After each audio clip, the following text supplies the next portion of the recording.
Yeah, it's been a long time coming. They ain't cuffing my cloth, they tugging it. Putting up numbers, 99 problems, and I still kept it 100. Yeah, it's been a long time coming. They ain't cuffing my cloth, they tugging it.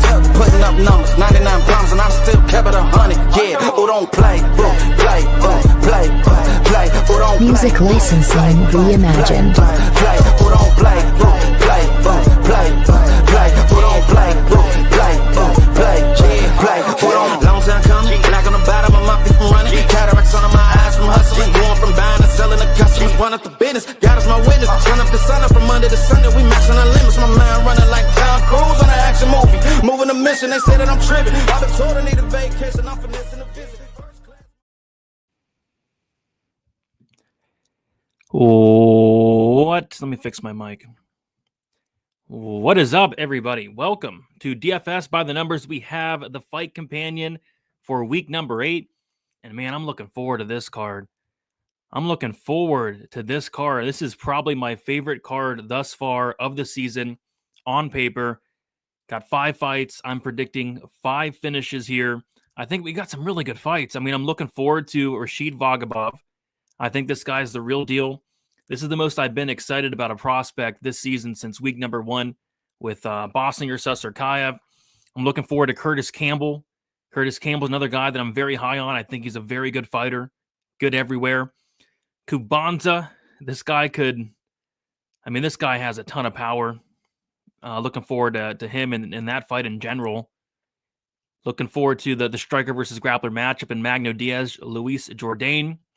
And then looking forward to the main event, which is just going to be just pure chaos. So, yeah, every single fight on this card I'm looking forward to. I think all these fights are very fun, and it wouldn't shock me if we had 5 finishes and 5 contracts, like we kind of been seeing, this season thus far. I mean, we're seeing a ton of contracts getting handed out. Outside of week 1, seems like we got a lot of 4, 5, and 6 contract weeks this season. So, what is up, everybody? Hopefully you guys are looking forward to some fights. We got Call Me Husker in the building. There should be a fight organization called Brawl at the Mall for these shopping mall fighters. Yeah, I think I might create that. Head to the mall, put a cage in the mall and right next to the food court, and have some of these guys and ladies go at it. I think they'd be a very, very good organization. We got Dixon Sider. Hi, Brady and chat. What is up, Dixon? Good to see you. We got Fluffy in the building. Future champion Anthony Hernandez, what's up? We got Jason in the building. What is up? Let's go. We got Justin saying share them bets, Brady. Let's go. So yeah, I mean, typically I like to throw together a fun parlay, for kind of to root for, during the show. But there's really not a ton of parlay pieces sticking out. I like the under in the main event, which has been getting steamed, but around minus 225. And then I don't know. I mean, Vagabov is already minus 800. He opened at minus 275. That would have been a good parlay piece. I like Campbell, but he's minus 550. So there really isn't a ton of parlay pieces I like this week. So I might just sprinkle, a little bit something on each fight. I think Vagabov round 1, round 2 is plus 100. I don't mind that. Same thing with Curtis Campbell. Curtis Campbell round 1, round 2, I believe is around even money. Campbell by submission around plus 200, I think could be a good sprinkle. The Kubanza under 1.5 rounds is around minus 125. I don't mind that. I don't mind a sprinkle on Diaz on the money line. Diaz by sub. I think that's his path. And then the main event, like the fight won't start round 2 in the under 1.5 rounds. So I might just sprinkle something for each fight. Go a little bit small and see what we can come up with. But yeah, as far as a parlay week, this week, there's not much sticking out. But I do like that. Parlay the under 2.5 for every fight at plus 553. That's not a bad line at all. I think the only one that could go over would be the Jordane Diaz fight. I could see that going over. But other than that, I think most of these fights do finish. We got Gabriella 69. Good luck, everyone, tonight. Let's go. We got Eva saying, let's go. Brady, will you sing if we get 5 finishes? I don't know, because I really think we're going to get 5 finishes. Sure. If we get 5 finishes, sure, I'll sing. We got Chrome in the building. What's up? We got a banger this weekend. Yeah, we got a banger. We got good fights here on a Tuesday night. Really good fights coming up this Saturday with 320. Yeah, no parlay this week. I guess if I had to do a parlay, I don't know, man. I mean, the under 1.5 as a parlay piece, but what else? Under 1.5, and maybe the fight won't start round 3 in the Campbell fight, minus 150. It's tough for parlays because I mean these money lines have been getting crushed today. Can you please drop a? Okay, I'll do that. I'll drop a 3-leg DGen parlay. We'll go Vagabov. Let's see here. We'll go Vagabov round 1, round 2, plus 100. Curtis Campbell to wins in rounds 1 or rounds 2, minus 125. And then the fight won't start round 2 in the main event. Comes out to plus 505. We'll do that. We'll do that. So that's the 3-leg DGen parlay of the night. And I like all those straight as well. I like Vagabov 1-1-2. I like Campbell 1-2. I like the main event to finish in round 1. Something like that. We got Fluffy saying disgustingly greasy 3-leg. Minus 111 max bet parlay is Campbell Seck. Fight doesn't go to decision. Kubanza Alvarez or Alvarez. Fight doesn't go to decision. And main event under 2.5 rounds come out to minus 111. Yeah, I think that absolutely should hit. I don't see. I mean, would be shocking if neither of those legs came through. So I like it. I like it. I would even be a little bit more aggressive myself and maybe go the under 2.5, or the fight won't start round 3 in the Campbell fight. I think that fight finishes within the first 10 minutes even. But I like it. Okay, let me start this broadcast up. Hey, best of luck. I mean, that would be a good hit. 5 units on minus 111. Plenty of subs and TKO. I mean, we can go really DGen. I think Vagabov by sub, Campbell by sub. Those are probably my favorite sub props, Vagabov and Campbell by sub. I think Kubanza probably wins by knockout, but the knockout props minus 150. I think Jordane can win by knockout. I think Diaz can win by decision. That Diaz, Diaz can win by submission. The Diaz submission I saw at like plus 700. I think somebody's getting knocked out in the Pinos fight. Costa maybe could win by sub. We got Chris in the building. What is up, Chris? No problem, Dig. I'm a man of the people.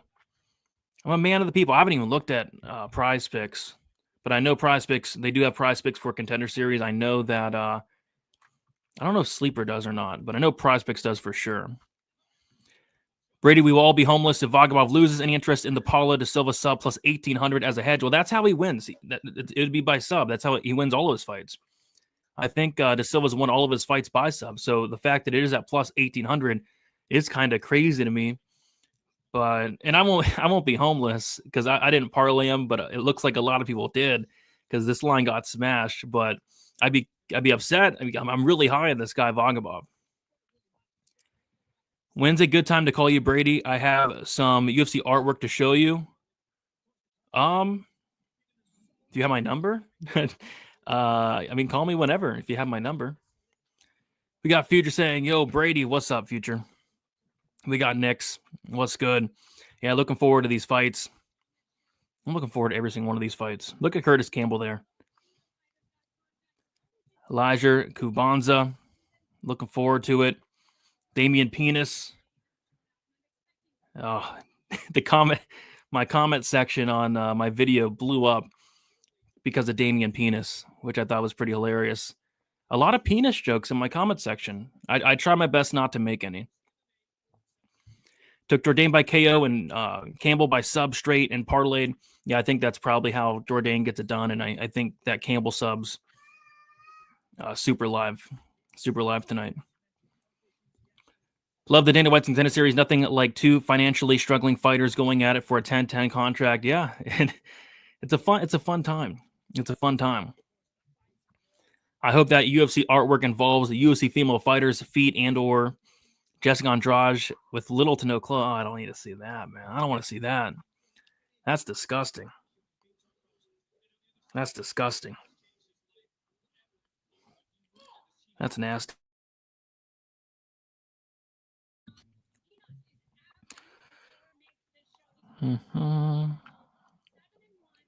Keep so hungry. Yeah. It's always good to, these hungry. I like hungry fighters because if you got hungry fighters, it equals It equals very fun fights.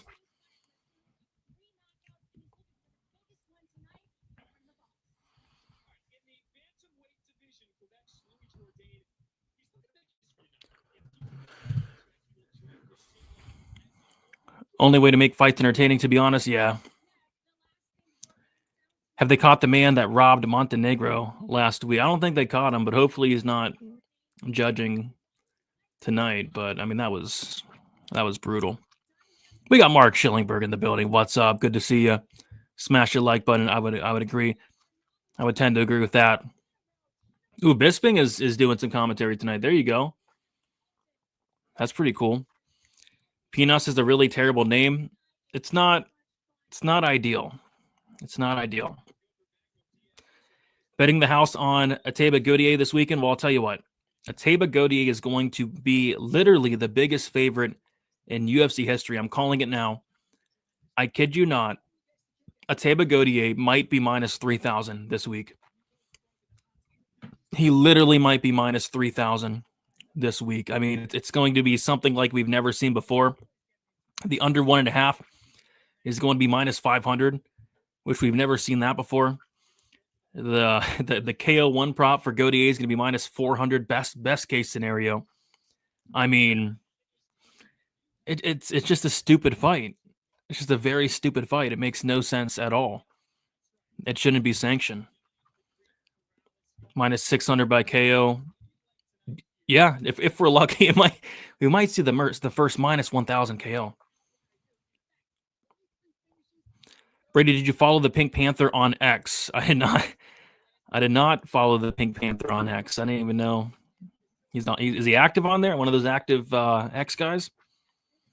Yeah. So Diaz pulled out, and in steps. What's this guy's name?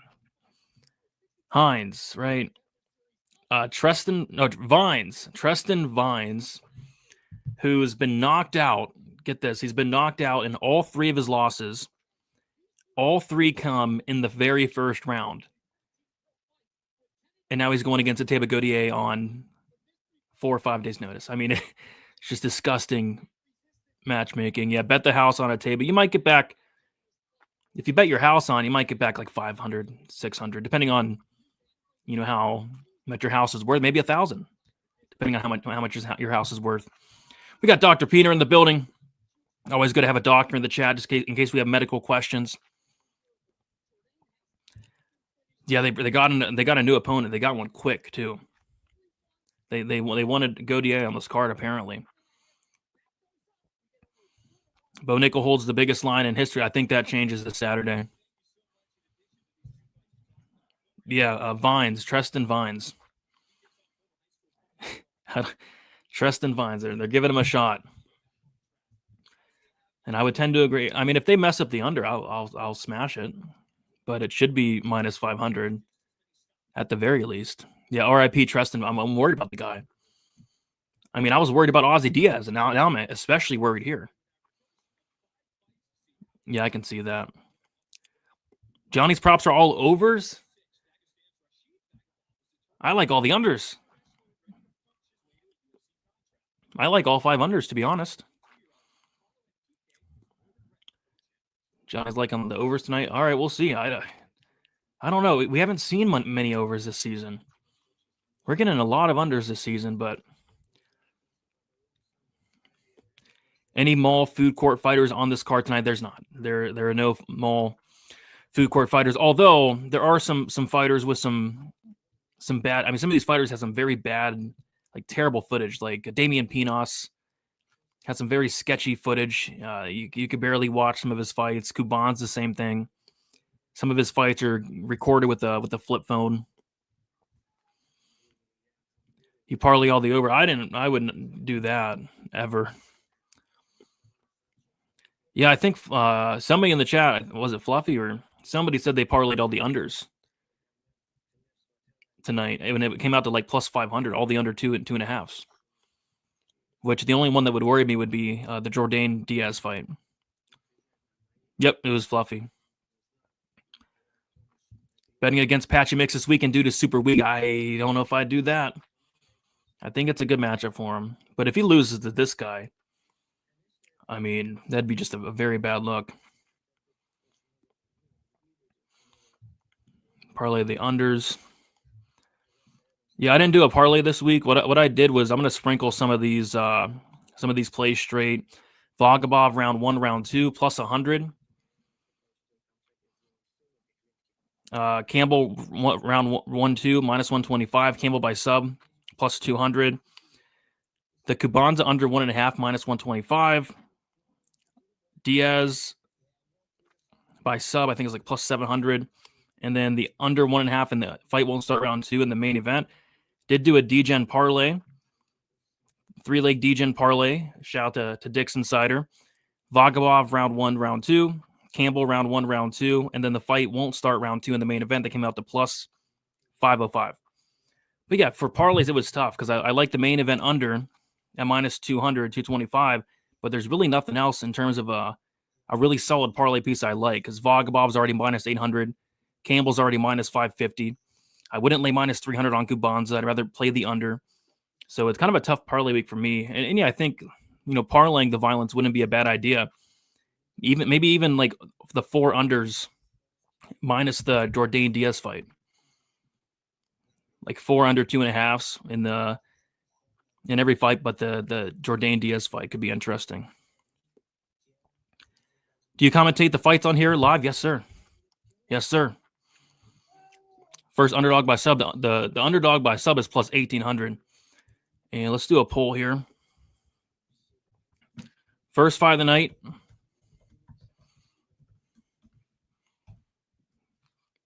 We got Rashid.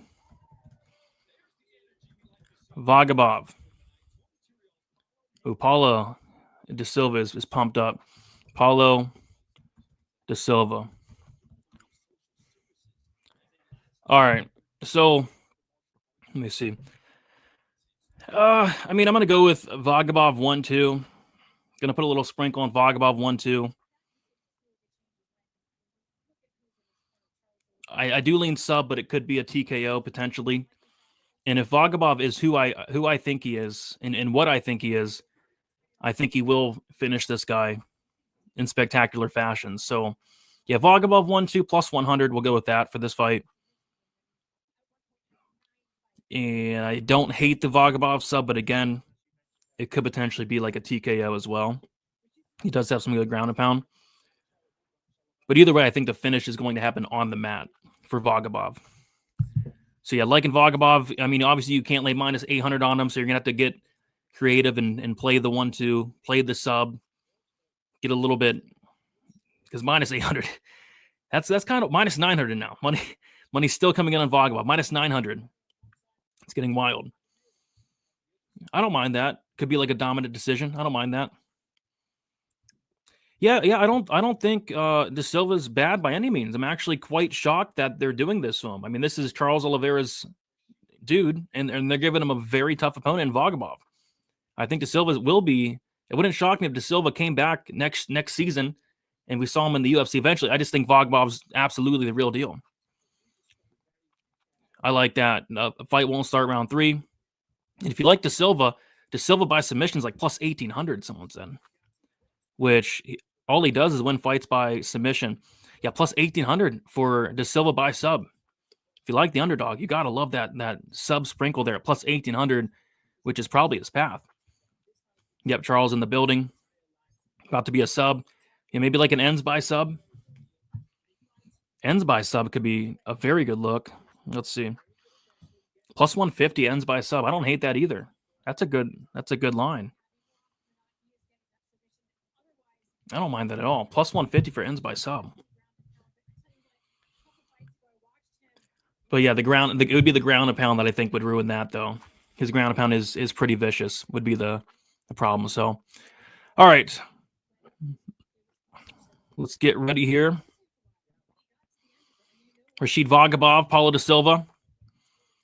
92% of you guys have Vagabov. I think only one person in the chat picking Paulo De Silva. And the poll here before the fight starts. 90. I don't think we've ever seen a 92%. All right, here we go, guys. Herb Deem's reffing the fight. Let's get it. Let's get into it.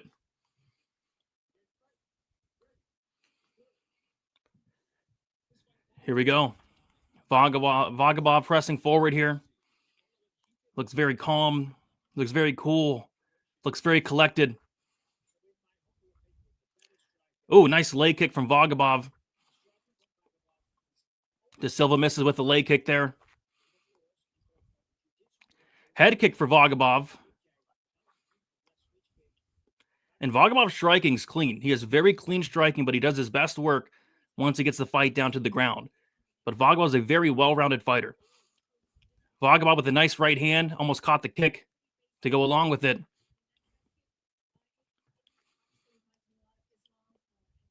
Oh, beautiful uppercut from Vagabov with the right hand. That was beautiful.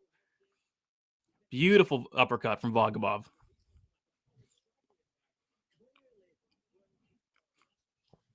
So no takedown attempts yet from either guy. Vagabov has some fast hands. He missed there with the 1-2, but has some very fast hands. Vagabov starting to press forward a little bit. I think it's a big right hand. De Silva misses on the counter. Nice front kick for Vagabov to the body. Good leg kick from Vagabov as well. Those leg kicks are nice. Would like to see him keep going to those. Now it's De Silva kind of pressing forward here. I would like to see Vagabov maybe use that wrestling. I mean, that wrestling is very good. Looked for the knee there, did Vagabov. Landed a nice shot up top. Big swings between both guys. Both guys kind of missed there. We're about 2 minutes in. No takedown attempts from either guy in this fight thus far. Nice right hand from De Silva. De Silva with a nice right hand. I would like if Vagabov would potentially use that wrestling. I think that'd be very wise. Yeah, so De Silva just landed a very nice shot.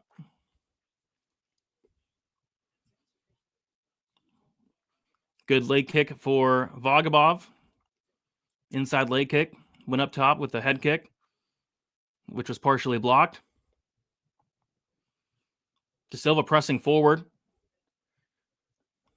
And this is where De Silva's having his success once he's pressuring here and landing shots against the cage. Landed a nice kick. There did De Silva. About halfway through the round. No grappling exchanges yet, which is interesting because both these guys do their best work on the mat. But as we see sometimes, the grappling sometimes cancels each other out. But, Vagabov doesn't really strike me as that guy. And finally, he goes in for a takedown. Not the best entry, but he has De Silva pinned up against the cage here. He has the underhooks.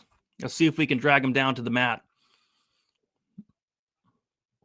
Vagabov typically has some very good entries. Wasn't the best entry there, but he's now holding De Silva against the cage. Has the double underhooks there. We'll see if we can get him down. Very strong guy is Vagabov. About a minute, 50 seconds to go. And it looks like he almost tripped him there. De Silva keeps his balance. Vagabov lands a knee. So far, a very disappointing performance for Vagabov as a minus 800 favorite thus far. Some foot stomps from Vagabov, knee to the body in the clinch here. But I would like to see him to get the fight down to the ground. Minus 800 favorite. Not quite looking like it thus far. He's winning the fight. But if you're minus 800 favorite, you should be going out there and having success. I mean, a lot of success. And he's just not. And Vagabov gets turned here. His back is now against the cage. But he has those underhooks. We'll see if he can trip him here. No. Oh, and a nice judo throw for Vagabov. Ends up in top position. Nice hip throw there from Vagabov. And he gives up his back, though, to De Silva. He rolls with him, and he's going to end up going for a guillotine potentially here. He's on the neck. Will he jump it? I would jump it. You have 30 seconds left. What's the worst thing that can happen? That guillotine looks tight. Guillotine looks very tight. Very tight. He's now going down to the mat. Oh, it's very tight, but it looks like De Silva is going to be fine here. But De Silva does end up on bottom position. That's what I wanted to see a little bit earlier in the round. I wanted to see Vagabov do that a little bit early in the round. He's a very high-level grappler, very high-level wrestler. Why are you messing around on the feet with this guy for the first 5 minutes of the fight? Vagabov's going to end up in side control to end the round here. Vagabov 10-9, but I think it'd be very wise if he went to the wrestling, the grappling a little bit earlier. If he does that, he should be able to finish this guy. Yeah, he's sharp. He is sharp. Vagabov has fast hands. He does have some fast hands. Need the under 1.5. I don't know. I mean, he needs to grapple a little bit quicker there. That was a sick throw. So yeah, Vagabov up 10-9. Would have liked to seen some elbows to finish the round there. He could have if he wanted to. So we'll see. De Silva did land a nice shot there while Vagabov was against the cage, but outside of that, I mean, it was mostly Vagabov 10-9. Vagabov looks tired. A little bit. I mean, it hasn't really been a fast-paced fight, so he shouldn't be looking tired, man. He didn't really do much, to be honest. All right, round 2. Kicking off. Vagabov, biggest favorite on the card. Let's see if he can get the fight down to the mat. Get it into his world, and nice right hand for De Silva. Jumping kick for Vagabov there. Kick up the middle as well. Yeah, Vagabov's a nice striker, but I mean, just use that grappling is his best. I mean, he's such a good grappler, man. And now De Silva's pressing forward. And I'd like to see Vagabov time a takedown here. You know, De Silva's being aggressive. I'd like to see him time a nice takedown, dip under, you know, get him down to the mat. Jab to the body for De Silva. Big overhand misses for Vagabov. They end up in the clinch. De Silva has Vagabov pinned up against the cage here.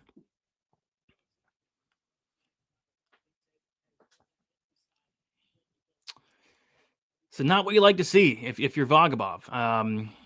Minus 800. I mean, if this fight does go the distance, he's probably not getting a contract, which would be a shame because I think this guy's a lot better than he's showing right now. Needed the body for Vagabov, but he's stuck against the cage right now. Another need of the body. And maybe he is tired, but I mean, he really shouldn't be. It wasn't really a high-paced first round.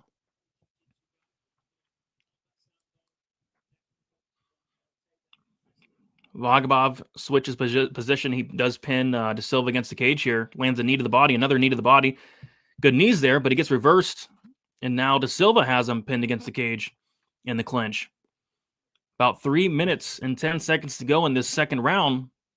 Just a lot of clinching. It's not been the most exciting fight. Hasn't really been the most impressive fight for either guy, but especially Vagabov, who's supposed to go out there and, you know, be looking like a big favorite, and he's just not.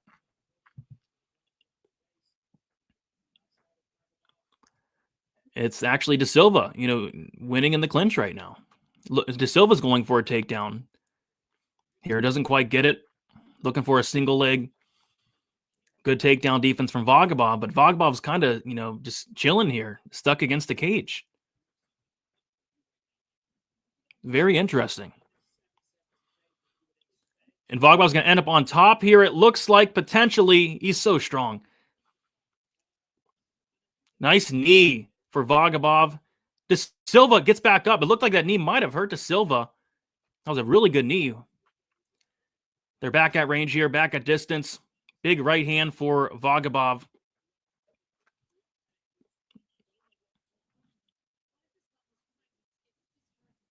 Head kick for Vagabov. Glances off the face of De Silva. Spinning kick for Vagabov. Flying jump knee for Vagabov just misses. I mean, he's showing a lot of fun variety, but I'd like to see him, you know, get the fight down to the mat, get on top, and dominate this guy. But that's just not the game plan right now. And they're back in the clinch. De Silva puts him back in the clinch. And even that's kind of surprising, because that's not really De Silva's game. They're back at distance here. About a minute 20 to go in this second round. Vagabov looks for the uppercut there. Vagabov's looking at the clock, and I mean, I don't know what's going on. Vagabov's winning this round, but I mean, I think he might be tired, guys. I mean, it's saying good. Not a good performance at all. Nice counter there from Vagabov, though. About 50 seconds left. I mean, right now, Vagabov's... Oh, my gosh! Spinning back kick to the face for Vagabov. That was beautiful. And a nice knee. Step-in knee for Vagabov. And a kick to the body for Vagabov. Okay. I mean, he's clearly a really good striker. Step-in knee again to the body for Vagabov.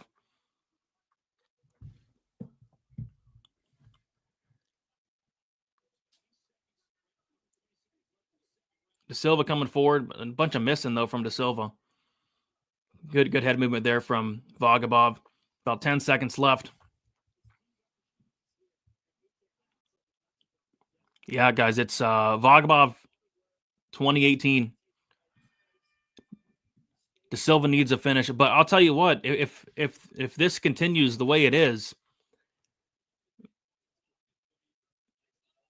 if this fight continues how it is, I mean, Vagabov's not getting a contract. If this fight continues the way it's going, Vagabov will not be getting a contract. This is not a contract worthy, yeah. The overcash with flying colors. There really wasn't any moment of danger. I mean, I don't know.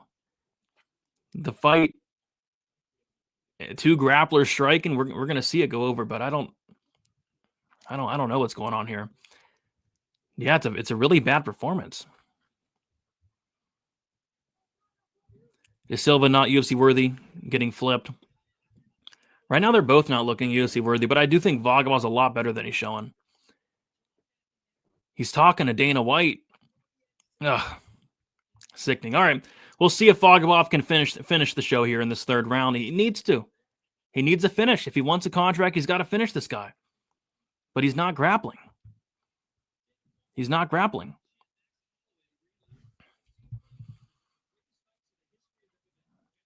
All right, round 3.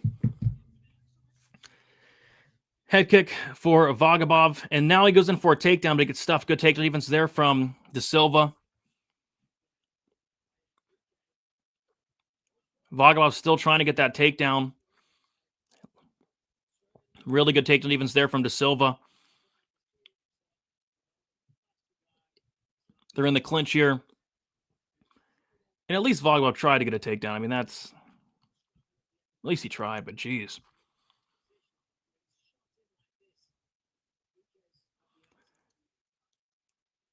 I mean, it's a shame, man. I mean, you can't... I mean, Herb Dean's telling him to work. Oh, he grabbed the cage. De Silva grabbed the cage. Okay, Vagabov gets to the back, gets one hook in. Looks like he's going to get another hook in almost, but De Silva is blocking it with his left arm. He's looking for the neck here, potentially. And now, yes, so he looks like he does have a really good chance to find this rear naked choke here. Yeah, he's on the back. Looking for that neck is Vagabov. Landing shots from bottom. And now he's getting close here with this rear naked choke. Squeezing on the head of De Silva. And he's doing a really good job. What a lot of people don't do in this position typically is soften him up. You got to soften him up. You know, you got to hit him in the face a couple times, and then you sneak in that rear naked choke. But it looks like he's not in the best position anymore. De Silva's doing a really good job defending. And he's still softening him up a little bit. And De Silva has to defend for 3 more minutes. That's a long time to have this guy on your back. And he's going to look like he's going to flatten him out here potentially. De Silva trying to get back up with Vagabov. Yeah, so De Silva stood back up with Vagabov on his back. Body triangle still locked in. And Vagabov's on the back here of De Silva up against the cage. Still landing some punches to the face here. Softening him up a little bit. Trying to sneak that arm under the neck of De Silva. And it looks like he's getting very close here. It's not under the neck quite, but it's on the jaw of De Silva. And De Silva fights the hands there. Good sub defense from De Silva. Really good sub defense. He's doing the right thing. It looks like Vagabov's trying to get that right arm under the neck of De Silva, and he's trying to crank on a little bit. Okay, it's getting very close. It's not quite under the chin, but it's on the jaw, and he's cranking away, and he gets out. De Silva gets out. Some very close opportunities there from Vagabov to find that sub, but De Silva's sub defense holding up here. I'm surprised. Some good shots there for Vagabov. De Silva's doing a really good job defending. Really good job defending there. About 1:30 to find this choke, guys. 1:30. If he wants a contract, you better find this choke. But De Silva's doing such a good job. I mean, this is textbook submission defense. He's losing the fight, but, I mean, it's a moral victory, I guess. Moral victory for De Silva. Not getting finished, losing a 30-27. He's defending, but he's losing. Vagabov looking to get that right arm under the chin. Not quite. Can't get that arm under the chin. Can't quite get it. About a minute left, guys. He's getting close. He's getting close on some of these attempts. It's on the jaw there. He's getting on the jaw each time. And then De Silva's fighting the hands. Some really good punches from the back here from Vagabov, but it's not enough.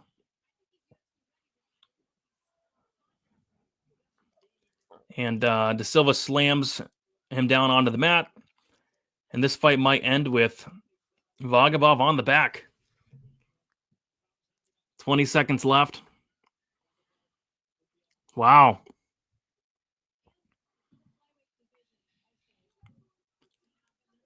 $30-27 Vagabov there.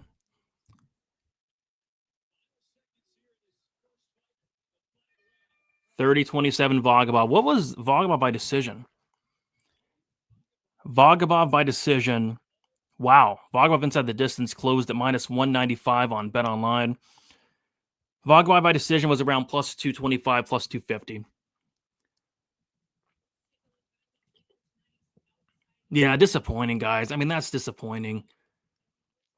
That's a very disappointing performance. I mean, if you're -800, you gotta be winning in a much more spectacular fashion than that. I would be shocked if he gets a contract tonight. Do I think he's UFC caliber? Absolutely. Do I think he's better than what he showed tonight? Absolutely. But this is the Dana White's Contender Series. I mean, you can't go out there and clinch up for half the fight, not look for the finish really at all, and expect to get a contract. I don't think he's getting a contract.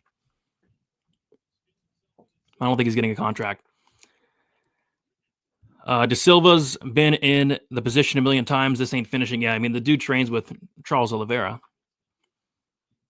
Yeah, I thought he got close a couple times, but I mean, De Silva, his sub defense was elite. Dude sucks. I don't think he sucks, but I think his 30-27 times 3. 30-27. Will it be enough? I don't think so. When are they going to put this shit in a bendable plexiglass octagon fence? Octagon fence is endlessly involved. That'd be fun. No contract for both, unfortunately. Oh, fortunately. Yeah, I don't think there's a contract. Yeah, it's on the back for 3.5 minutes. He's on the back for 3.5 minutes. Yeah, it was a milking. Yeah, 30-27. So Vagabov won the fight, but he can stack a standing and got a decision. He's definitely not getting a contract. Oh, gosh.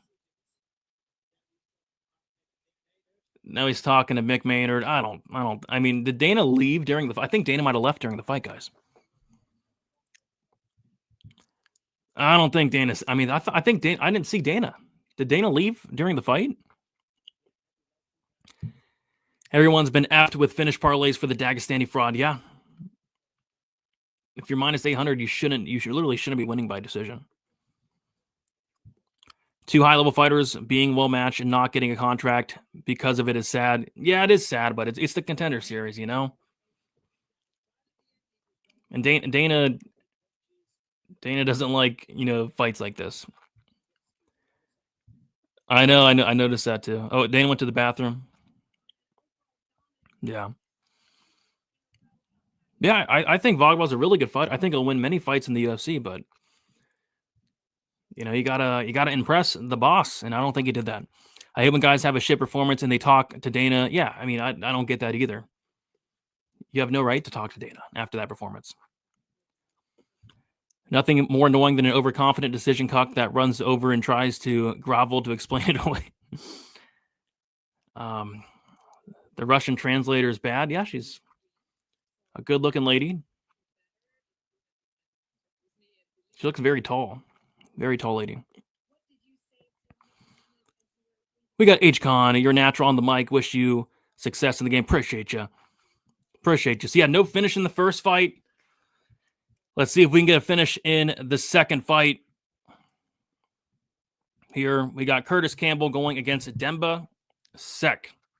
All right, let me see. I'm going to cook something up. Here. Let's go. We're due for some violence, right? I'm going to sprinkle the fight won't start round 3. Minus 150. I don't mind that.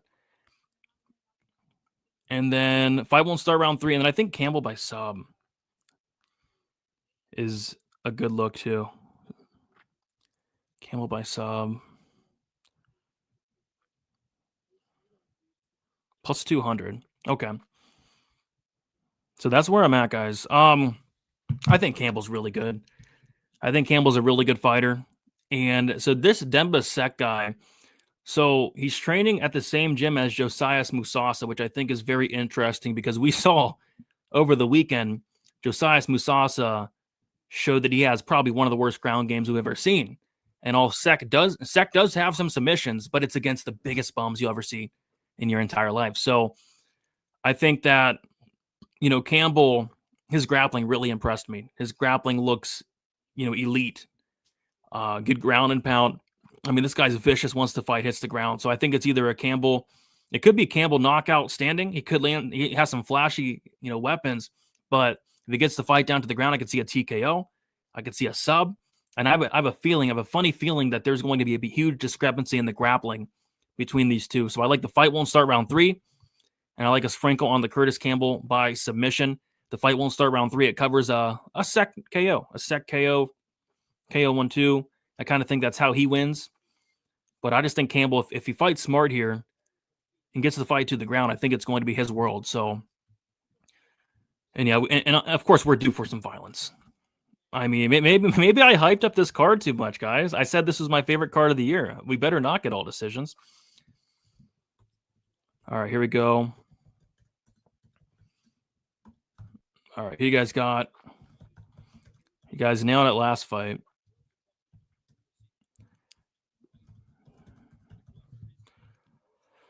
All right, put the poll in the chat. Who do you guys got? And by the way, if you guys have not already, be sure to smash the like button for me.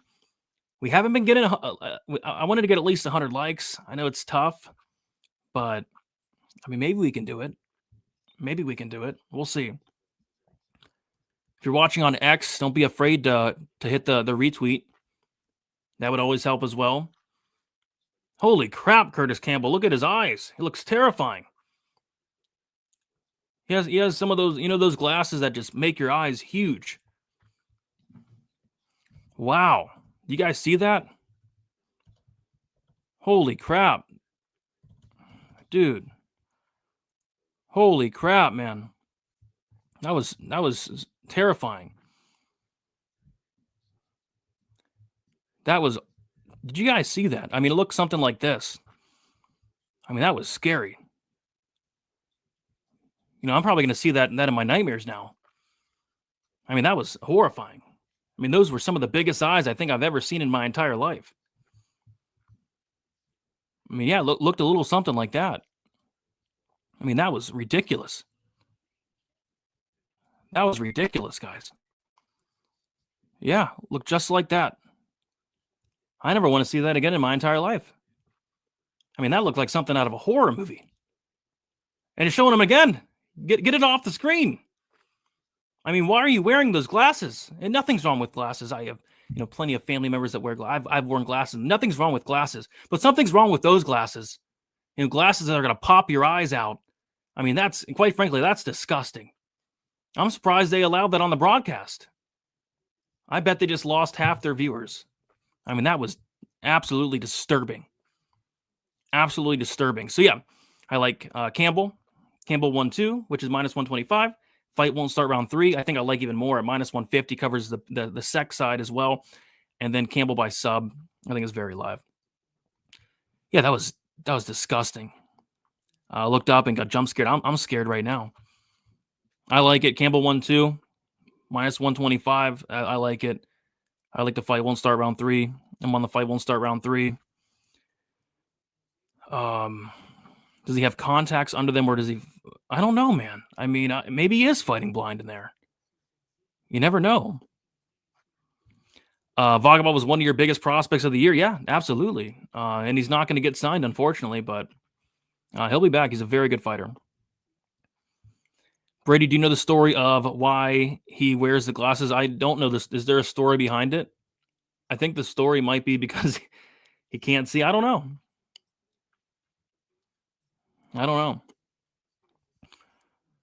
Dana left to do a 60-minute interview explaining the fence hugging will not be tolerated. Good. She's not tall. He's just short. Yeah, that could be. But she was a little bit taller than Senko. She was a good amount taller than Senko. How tall is Senko? Laura Senko. Height. How tall is Senko? Senko's 5'5", so she was probably like 5'9". Yeah, she's probably like 5'9". Maybe 5'10". Just bet Campbell ITD. I like it. We're due for some violence. He does seem a little bit I mean, if you're going to wear glasses like that, I mean, you got to be a little bit disturbed. Look up Laura Senko's feet instead. Is she on WikiFeet? Go to WikiFeet. Laura. All right, she's on there. I'm going to guess her rating. I'm going to say she's definitely in the high 4s. I'm going to say like 4.7. Let's see. Oh, wow. 4.92. Almost a perfect feet score for Laura Senko. Wow. 4.92 is crazy. 275 photos of Laura Senko's feet on WikiFeet. Some of you guys who's putting these photos up there? Some of you guys are sick. 275 photos. So I know what I'm going to be doing later. I don't know about you guys. 275 photos to go through. I mean, it's going to take a while. Yeah, that's incredible.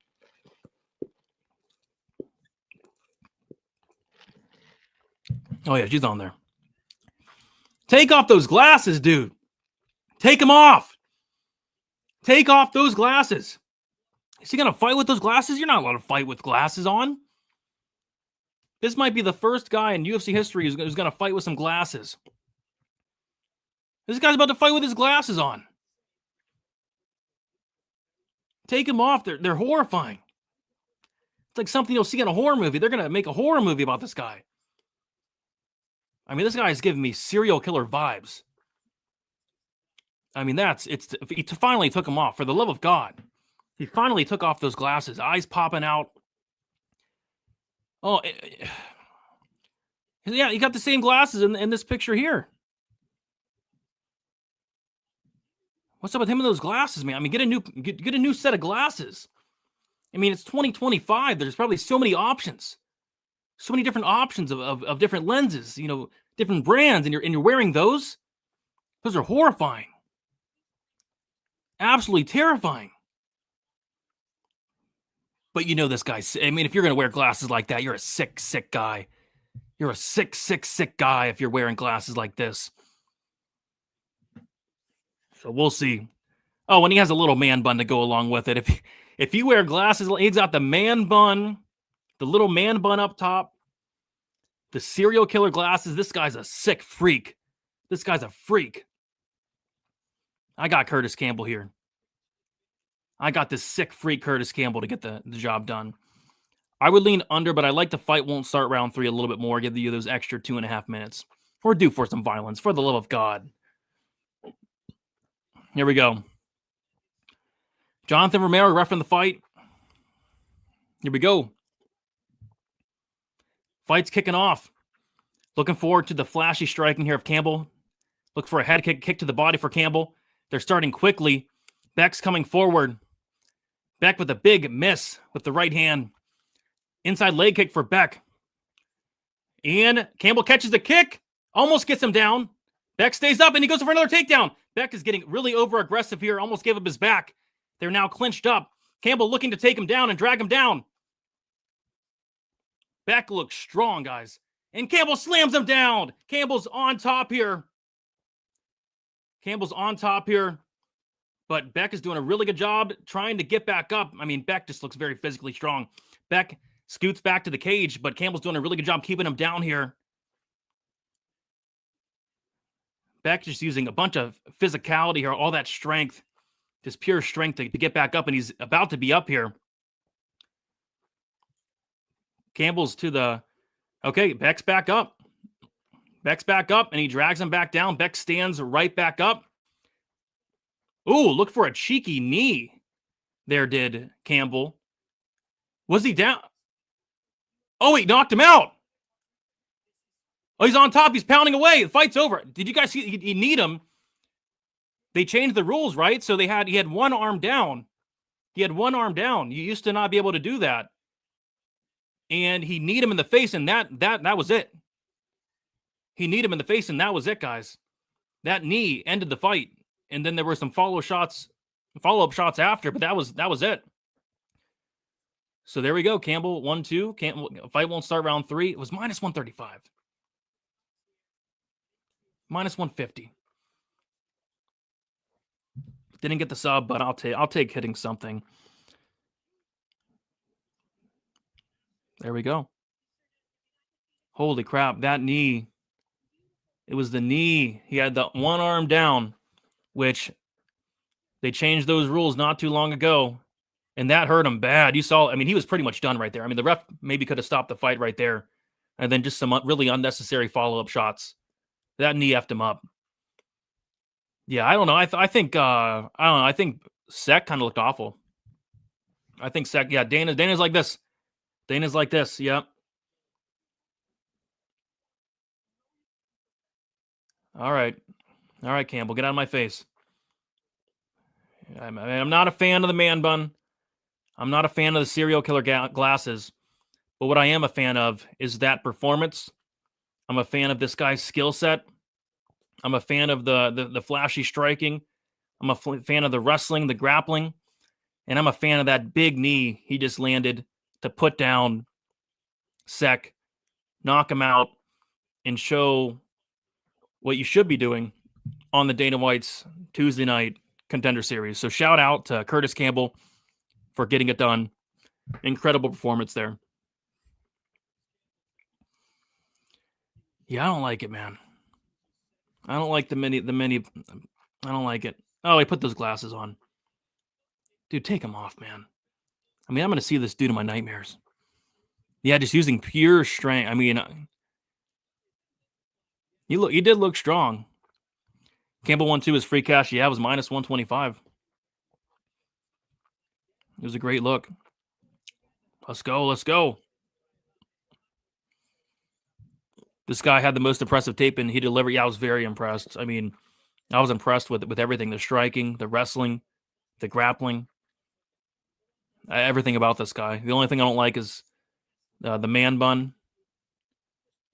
Or the... I don't even know what you call it. Is that like a mini man bun on the top? Or is it like a mini ponytail? I mean, I've never seen anything like that. Let me look it up.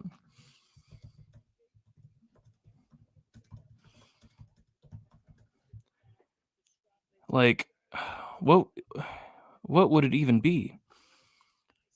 Is it like it's like a mini man bun? I don't even know what that is. Like, yeah, I guess. I don't even know if it's a mini man bun. I mean, it's not really a bun. It was just like I don't know what that is. It's like something just, I don't know what is even on his head. Like,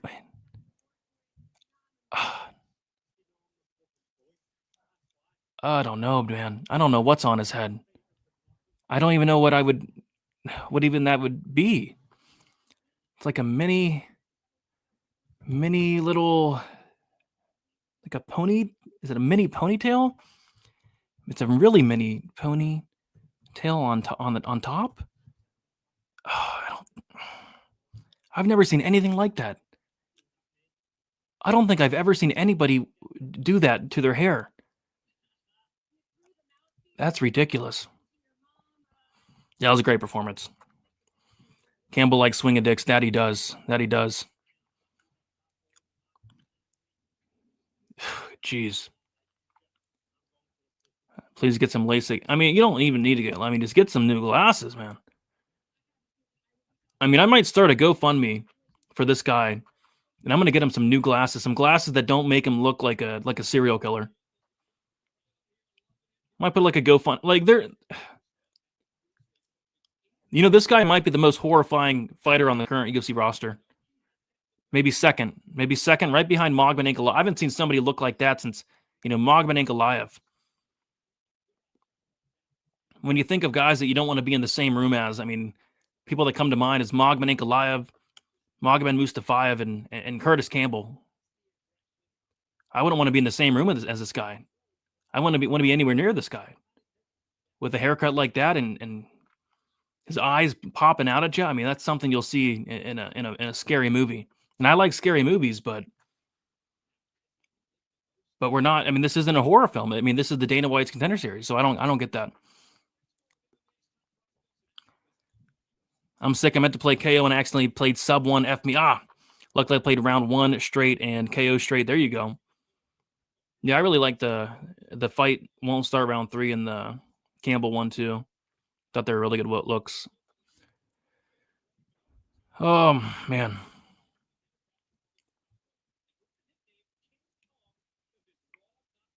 All right. Yeah, take some. I mean, that's how you're supposed to fight, man, on the Contender Series. All right, let's see. So, yeah, 2-0-1 picks so far, which this card's actually interesting. So, in terms of my confidence on each pick, my confidence kind of goes lower and lower as the card goes on. Like, I was most confident in Vagabov. I was pretty confident in Campbell. But Kubanza, I think he should win, but he's still a little green. I'm picking the dog, actually, in Diaz, and then we got Penis to close the night. So 2-0, hoping to go 5-0, but it's going to start to get a little bit greasy from a pick perspective. All right, so for this fight, I don't know. I kind of don't mind the under. Let's see, the under 1.5, minus 125, maybe sprinkle that. I mean, this guy Kubanza, I mean, this guy can knock out a horse. I mean, this guy has so much power. I mean, look at him there hitting that blue bag. I mean, yeah, this guy hits very hard. But he's also very green. He's also very, very green. I still think he has some work to do, which is why I kind of think the line is wide here. But, I mean, this guy's very physically strong and just so much power. I mean, I was watching some of these fights. I mean, his kicks are disgustingly hard. Some of the hardest kicks you'll see. And just a ton of power in his hands. So I kind of like the under 1.5. What are you guys liking in this fight? I think I might go with the under 1.5.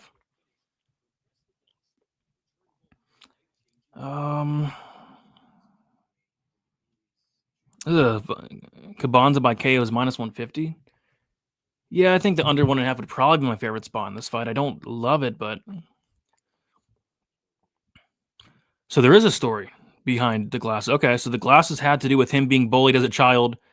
Did Yins not read my comment on here?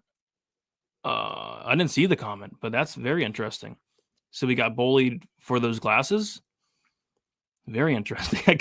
I kind of feel bad now. I kind of feel a little bit bad. Oh gosh. My best nights, or yeah, your best nights end with penis. I mean, yeah, and those blue bags are tough. I mean, you don't see blue bags like that too often. I mean, those. Have you ever hit one of those blue bags? Those big blue bags. Those are tough bags.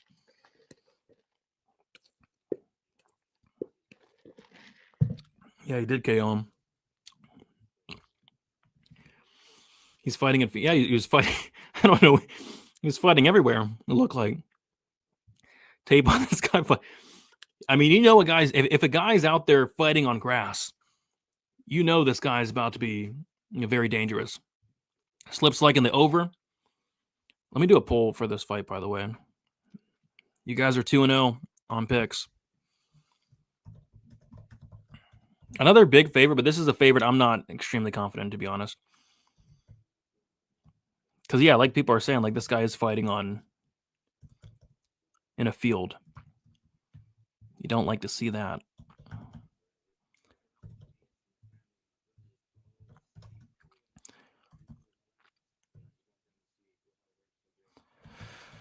All right.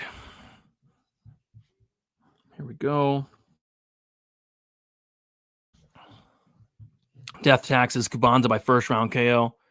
It's kind of where I think it's going to be a really fun fight here. When you come in an Alvarez, I don't hate it, to be honest.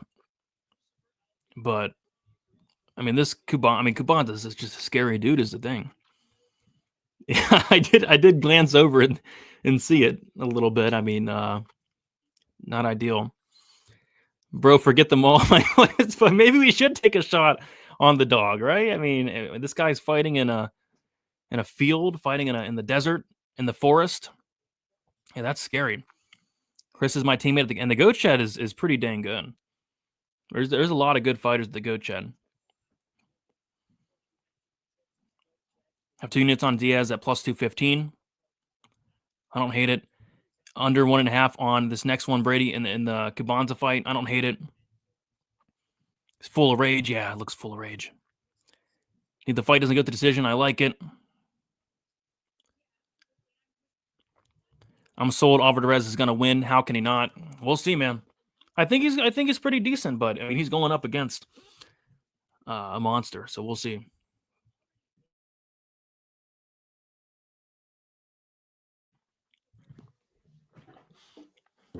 Take a water break.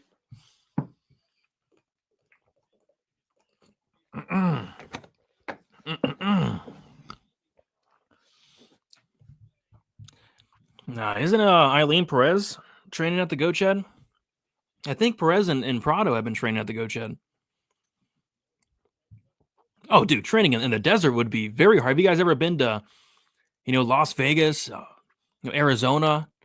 I mean, imagine training, in the desert there. So I think training in a desert is not something I would want to do. I mean, most people would probably die if you're training in a desert. Like that's probably the one place you don't want to train is in the desert. Right? You probably walk there, dude. This dude probably walking. This dude's a monster. I mean, yeah, if you're training in a desert, you're training in the forest. I mean, imagine some of the animals he had to fend off in the forest. I mean, we're talking some very scary animals. I mean, some of the scariest animals on planet Earth. I mean, this guy fending him off. I mean, it's a scary, scary dude. So yes, he's a little bit green, but he's a scary man. Scary, scary man. I wouldn't want to be in the same zip code as this guy. I wouldn't want to piss this guy off. This is the last guy I'd want to piss off is Eliezer Kubanza. I'm not pissing this guy off.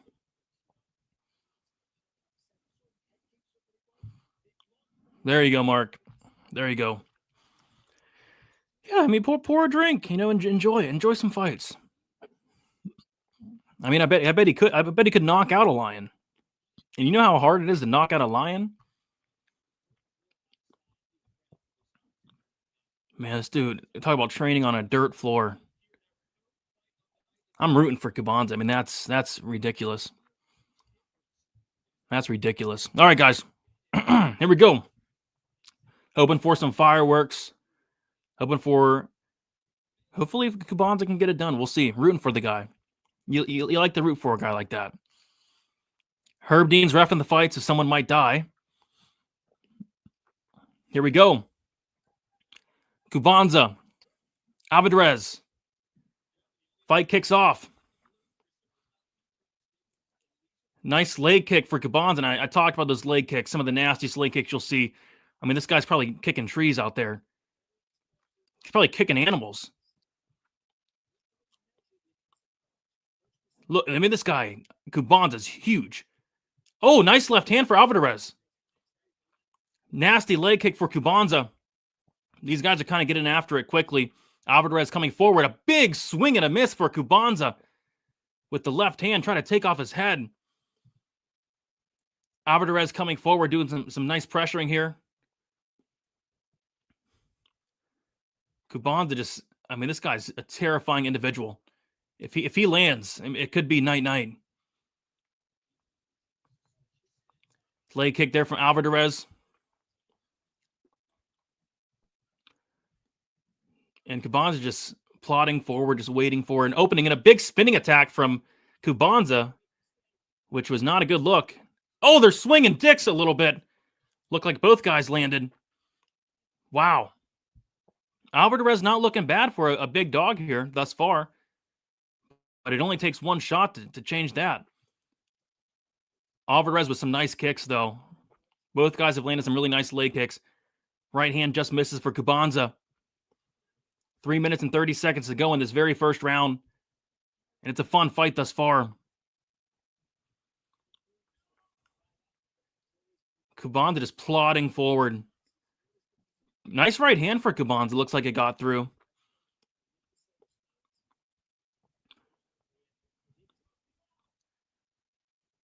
Not a lot of volume from Kubanza, but when he does throw, he's throwing hard. Nice leg kick there from Kubanza. Alvarez returns with a leg kick as well. Oh, nice right hand for Kubanza. And a nice inside leg kick for Kubanza as well.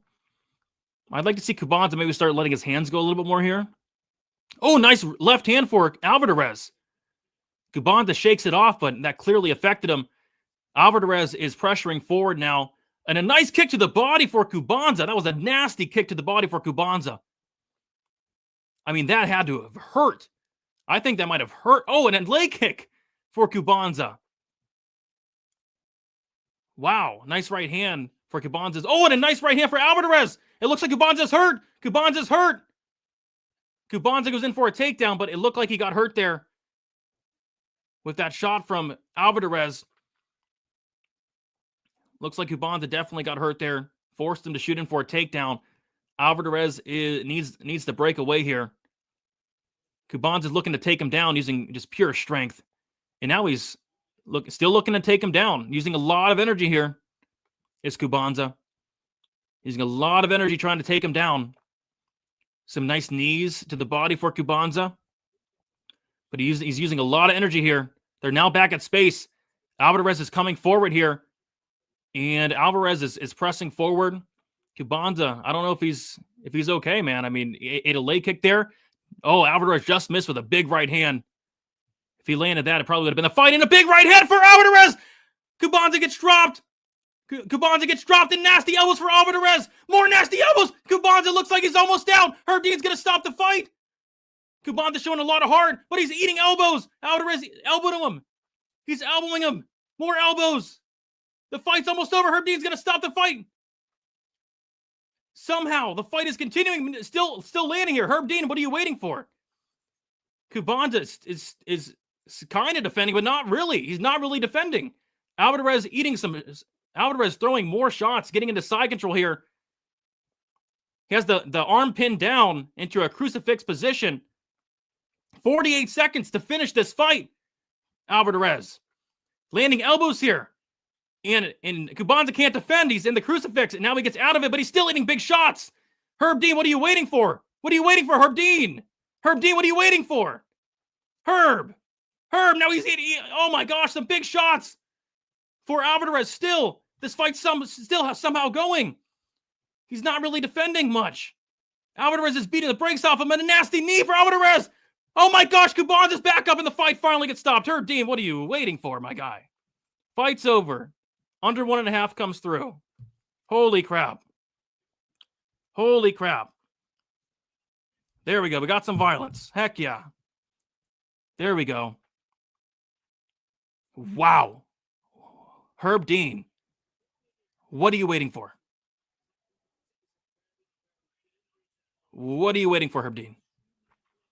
And yeah, that line was stupid, man. I mean, Kubanza minus 300. It's a wide line. He's still very green, and he looked very green. Yeah, that was a weird late stoppage there. I think Herb might have had the over.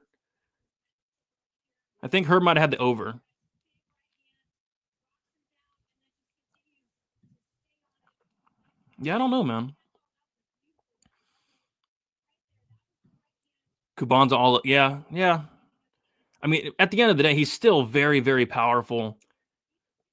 But he still has a long way to go. I mean, he still has a long, long way to go. Kubanza.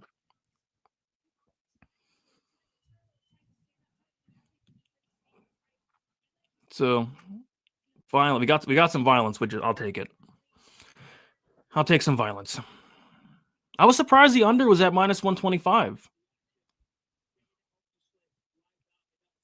with these two. Yeah, and to be fair, I mean, Alvarez did land some really big shots. Kubanza's mid. Yeah, like I said, after seeing the footage of him fighting in a field in a desert and in the forest, I think we should have took a shot on the dog. Herb had the over. I think he had the over. Crucifix so hot right now. Herbie okay? I don't know if Herb's okay. I mean, yeah, that was a piping. I'd have been pissed if Herb would have kept letting that go. I mean, I'd have been pissed off. If that somehow went over, I'd have been pissed off, man. That was effing horrible, Herb Dean. Yeah, horrible. I mean, do you want him to get killed? I mean, yeah, I think Herb had the over. I mean, it was bad. That could be it. He's not. I mean, if this fight was in a field, if this fight was in the desert, I mean, we know who would get it done. Oh, I wouldn't go that far, but yeah, I mean, that was rough. He would have gassed if Herb didn't stop that. I'm glad he eventually did, but jeez.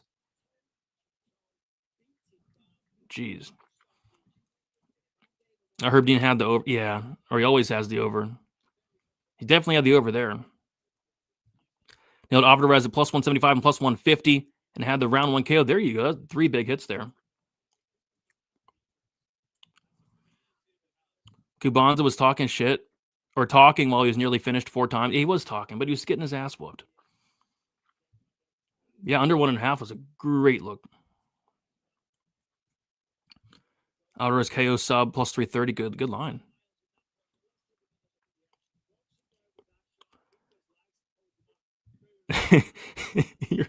You're right.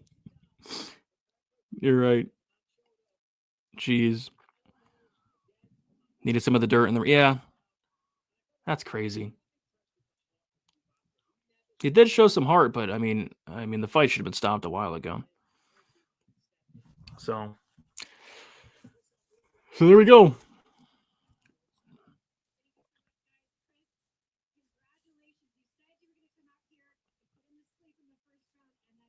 Nice. All right.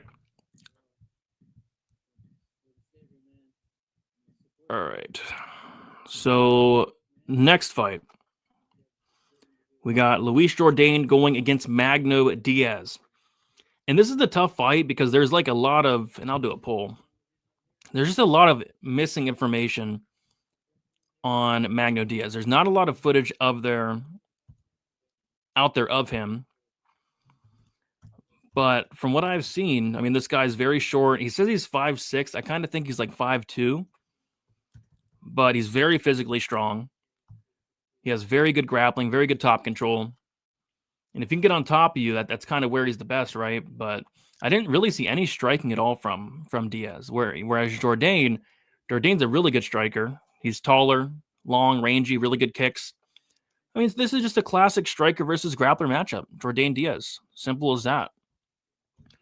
It all comes down to who's able to get their game going. Is Luis Jordane able to, keep the fight standing and get the better of the striking and maybe find a knockout? Or is Diaz able to get his grappling going, get the fight down on the ground, and maybe find a sub? I mean, Jordane's been subbed a couple times.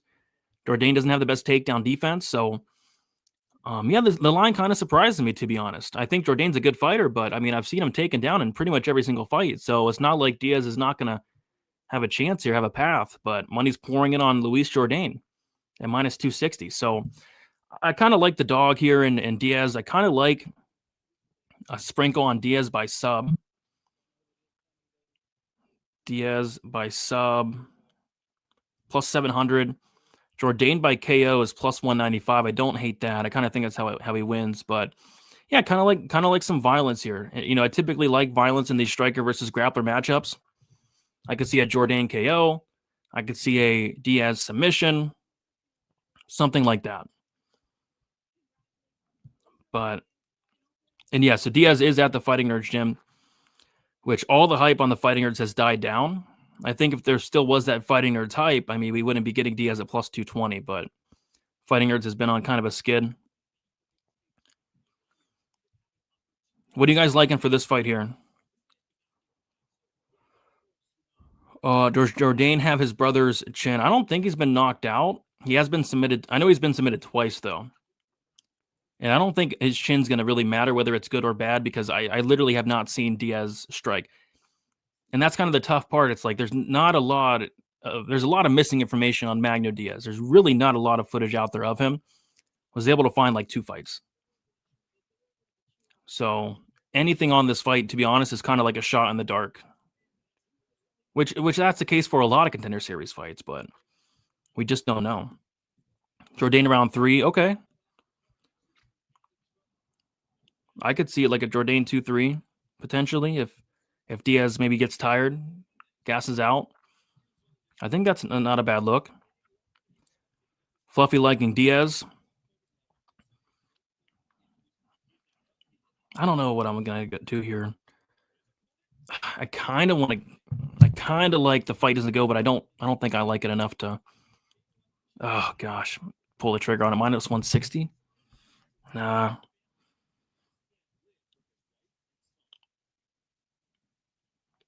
I don't know. I might just sprinkle Diaz by sub at plus 700. Oh, plus 850. Plus 850. I'm gonna sprinkle that Diaz sub plus 850 on Bet Rivers. That's a decent line. I kind of think that's how he wins. Jordane 2-3. I think are solid looks. Jordane plus 575. Jordane round 3 or round 2 is plus 575. Round 3 is plus 900. I think those are solid looks too. And then I don't hate the fight doesn't go as well. Let's see what Yanni's on. Let's see what Yanni the Greek's on.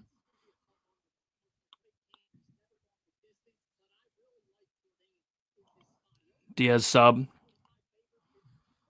Diaz on the money line. I don't hate it. I mean, it's a striker versus a grappler matchup. Over 1.5. What is that? Like minus 190? I kind of think if there's a finish in this fight, it's probably going to be late, right? Luis gets taken down round 1, defends better round 2, and wins decision. I could see something along the lines of that. I could see Diaz potentially starting quickly, getting takedowns, but maybe slowing down as the fight goes on. And Jordane maybe getting a late finish. I can see that too. I think there's a lot of ways this fight can play out. So, yeah, I think my favorite spots are the Diaz sub prop and then like the Jordane 2-3 props in terms of like long shots.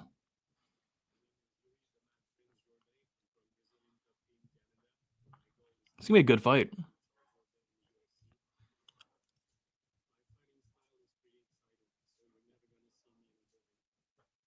There he is with his brother, Charles Jordane. No, I mean, it's 100% too wide. It's definitely too wide. I mean, there's not enough information for it to be this wide. I mean, for all we know, Diaz could be an absolute beast.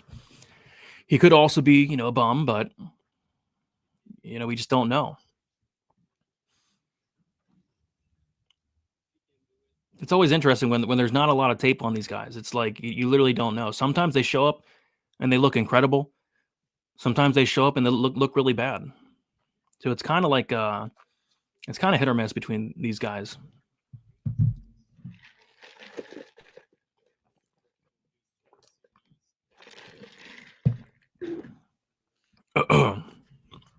All right.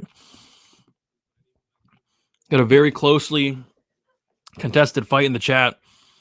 59% going with Luis Jordane. 41% going with Magno Diaz.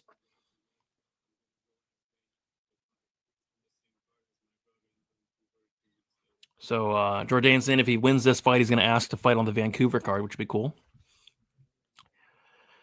So Magno, I guess they call him the Violence. Gotta like that. Kind of looks a little bit crazy, to be honest. Looks like a crazy dude.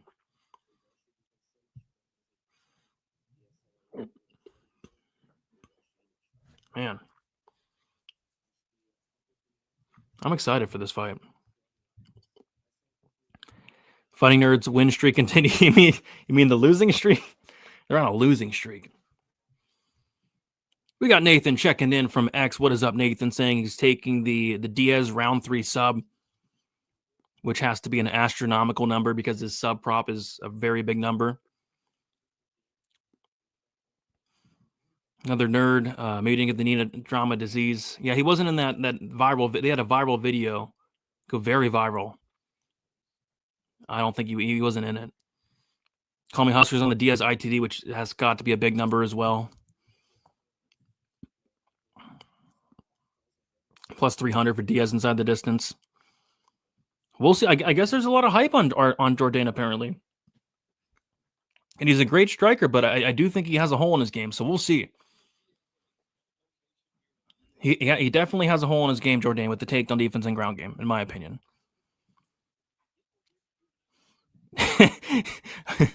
Yeah, I mean, as we should. As we should. If I see somebody training in mud, we got to bet the other guy. I mean, simple as there's an old saying, keep it simple, stupid. If we see somebody training in mud, we bet the other guy. Like, we got to bet if we see something like that, we got to bet the other guy. If we see somebody with a ponytail on the top of their head and serial killer glasses, we bet on that guy. Am I dumb for not fading the nerds? I mean, they've been on a skid, but I mean, that skid's got to end at some point, right? Like, could it be Diaz? Could it be Vitor Costa in the next fight? I mean, will the Fighting Nerds go 0-2 tonight? We'll see. But I think Diaz is a very live dog. But it's hard to be too confident because we just haven't seen much of him. Diaz around 1 plus 700.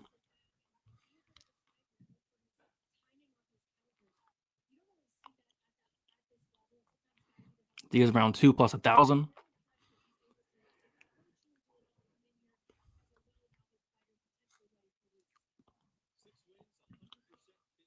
Yeah. Oh, gosh. So apparently Diaz said he's the best in the world. People just don't know him yet. So we'll see. We'll see. And there's Luis Jordane. He got his brother back there, Charles Jordane. All right, let's end this poll. So, closely lined in the chat, at least. It's not closely lined in real life, but 57% of people going with Jordane and 43% going with Magno Diaz. I'm taking Diaz for a pick. Let's see.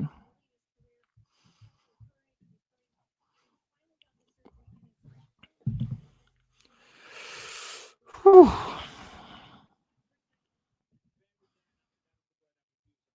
Kyle looking healthy between camps. I didn't get a good look at him. I saw him there. I didn't get a good look at him. Yeah, Jordane will throw up submission attempts off his back. Haven't really seen him get many of them though, but he will throw up submission attempts off his back. All right, we're about to kick it off, guys. This is a very intriguing matchup: striker versus grappler.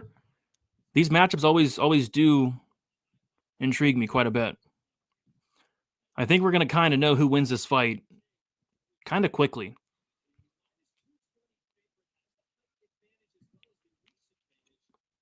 Forrest like in Jordane. Here we go. Jonathan Romero reffing the fight. Here we go. And right off the bat, a big leg kick for Jordane. Stumbles Diaz. But right off the bat, you can see just a big difference in height between the two. I mean, Diaz, he's like 5'6", maybe 5'5". Jordane looking for those leg kicks and Diaz pressing forward. And like I said, I haven't seen any striking of Diaz on tape, so we're going to see. But Jordane lands a very nice jab there. And it'd be wise for Diaz to probably go in for some takedowns. And a big left hand for Jordane on the counter.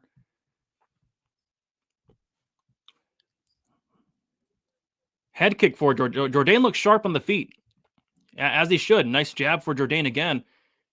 Diaz needs to get this fight down to the ground. He can't be really messing around. Diaz coming forward. Looks like he landed a little left hand there.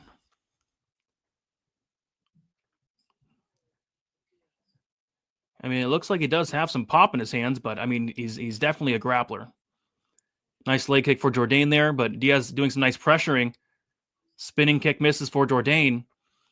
Another jab for Jordane, and you can see that the face of Diaz is already red and busted up a little bit. Inside leg kick for Jordane. Another leg kick looks like it was checked by Diaz. Another leg kick for Jordane. And that's what I like most about Jordane is these kicks. Really good kicks to the legs, to the body, to the head. And he's going at those legs quite a bit, Jordane, and he's using that jab. That jab has been his best weapon so far. And nice 1-2 there for Jordane. And Diaz, I don't know what he's doing here, to be honest. I mean, this guy's a grappler, and that's kind of the weakness of Jordane, but he's not grappling yet. We're about 2 minutes in. We haven't seen any takedown attempts from Diaz.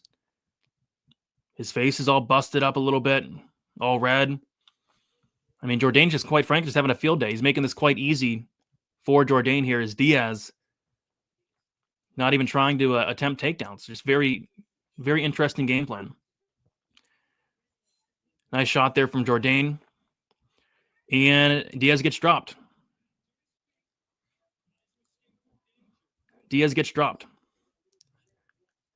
I mean, I'm not sure what Diaz is doing. Like, I mean, you watch this guy fight, and he's never striking. And now all of a sudden, he's testing his striking. This is the fight to do so. He finally goes for a takedown. But it's like it's 2.5 minutes too late, Diaz. It's like this guy's an idiot. He's looking for the neck, but he's not in position to get it. And then, what do you know? He takes down Jordane. He gets one hook in. He's on the back. He's looking for the choke. Look what happens when you fight smart, you fucking idiot. One hook in. He's got one arm on the neck, or not quite under the chin. And he's got one hook in. He's to get that other hook in. And it looks like he might be under the neck here. Oh, he might tap here. Oh my gosh. Oh, nice elbow from Diaz. He might lose position though. Oh, that looked deep for a second. Now he's on bottom. Oh, that looked good for a second. Diaz is now on bottom. Closed guard. That was close. It really looked like Jordane was about to tap. Now they're back to their feet. But, I mean, you could see that there's a huge difference in the grappling. There's a huge difference in the striking. And now a nice 1-2 for Jordane. I mean, if you're Diaz, you just stop messing around and you get the fight down to the mat. Simple as that. I mean, we saw what happened. Like, he almost finished the fight. If you're Diaz, just get the fight down to the ground. A big right hand for Jordane.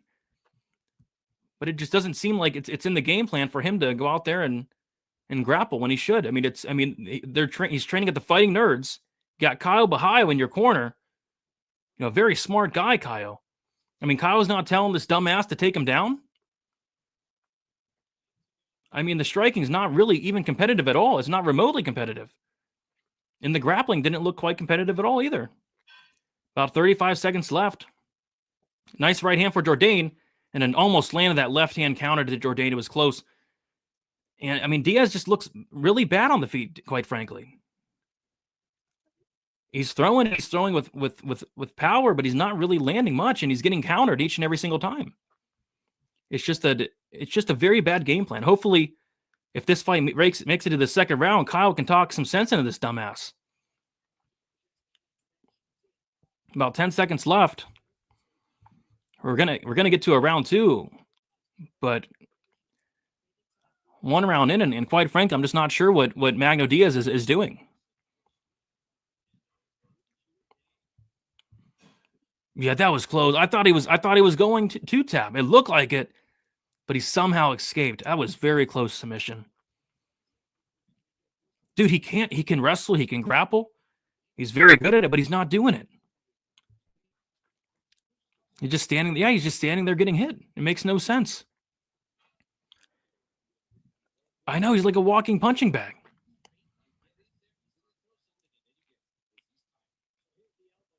Oh, wow, it was an elbow that dropped Diaz. Wow. It was an elbow. Yeah, it was a stupid game plan thus far. Hopefully they're talking some sense in him, but they were just talking to the corner or showing the corner, and they were talking about, I don't know what they were talking about because they're speaking Portuguese. I don't know. Yeah, it's like a Melissa Mullins type fight IQ. We'll see if he changes it up a little bit. But if he goes out there and strikes with Jordane, he's going to lose the fight. Like, how dumb can you be? Here we go. Round 2 starts. Jordane's up 10-9. Jordane looking for a kick there up top. And if I don't see Diaz shooting a takedown here within the first 30 seconds, I'm going to start to get a little pissed off at Magno Diaz. Big right hand for Jordane. Buckles Diaz a little bit. Inside leg kick for Jordane. I don't know what Diaz is. Diaz is striking with this guy. I mean, his striking stinks, man. Uppercut for Jordane. Diaz somehow eats it. Diaz lands a nice right hand there, but he needs to grapple, for the love of God. For the love of God. What are you doing, Magno Diaz? Nice jab there for Jordane. Big left hand for Jordane. And a big right hand, but a left from Diaz. They're kind of swinging dicks a little bit here, which is not good for Diaz. I mean, swinging dicks with Charles Jordane, but he does land a nice right hand there to Diaz and a left. And now he clinches up. He's now clinched up against the cage, and he's looking to take him down here, looking to trip him here, or potentially throw him. Elbow in the clinch for Diaz. And a jab for Jordane. Leg kick for Jordane. A jab for Jordane, and Diaz is kind of just walking into everything, just eating everything here. Jordane looks to go up top with the head kick, misses it. Jab for Jordane. The jab's been there all night, and it will continue to be there. About a minute and a half into round 2. Have not really seen much of a attempt to get the fight down to the mat from Diaz thus far. And we saw in round 1, if he can get the fight to the ground, he can most definitely have some success. He got to the back, almost got that choke, but it doesn't seem like he wants to get the fight down to the ground. And if that's not the case, he's not winning this fight. Big left hand partially lands for Diaz, but nice leg kick for Jordane. And a flying knee for Jordane. This could be it. Oh, they're swinging dicks a little bit. I don't know how Diaz ate that flying knee. That was a beautiful flying knee. Probably finishes most fighters. But Diaz kind of ate it. I mean, Diaz has to have some of the worst fight IQ I think I've seen in my entire life. I don't think I've seen where... I mean, he's a fighting nerd. These fighting nerds are supposed to be smart. I mean, some good shots here from Diaz, but finally shoots in for a takedown. Finally, lands a nice elbow in the clinch. Does Diaz going in for looks like a single leg here.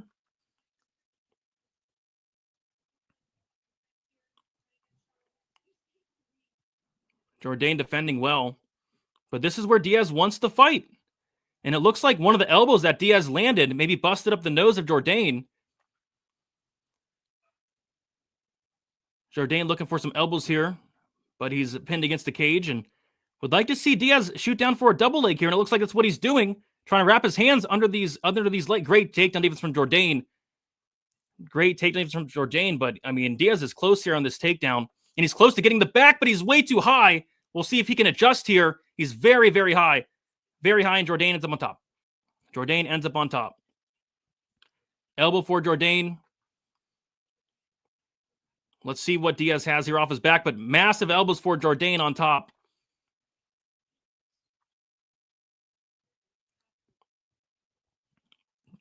Diaz looking for an armbar, not quite there, gives up his back. Jordane gets 2 hooks in, but Jordane's too high. And instead of getting on top, Diaz decides to stand up. What are you doing, Diaz? You got the grappling exchanges you wanted, but you stood back up on the feet, and now he gets leg kicked. I mean, just really some really bad fight IQ there from Diaz. I mean, I just don't understand what the game plan is. If the game plan was to strike with Jordane for 15 minutes, then I don't know what to tell you. And now Jordane's just walking forward now, just really landing whatever he wants. Anything that's thrown, it's landing here. Big left hand misses for Diaz. Looks for a jab, but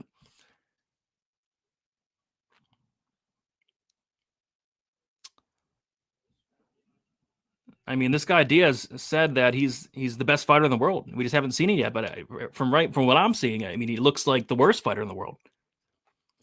The worst fight IQ in the world, at least. Nice knee there from Jordane. About 16 seconds left, 15 seconds. Jordane is definitely winning this round.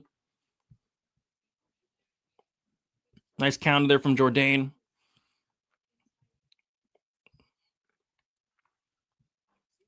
And the problem is, like, I don't know, like, does Jordane look really good?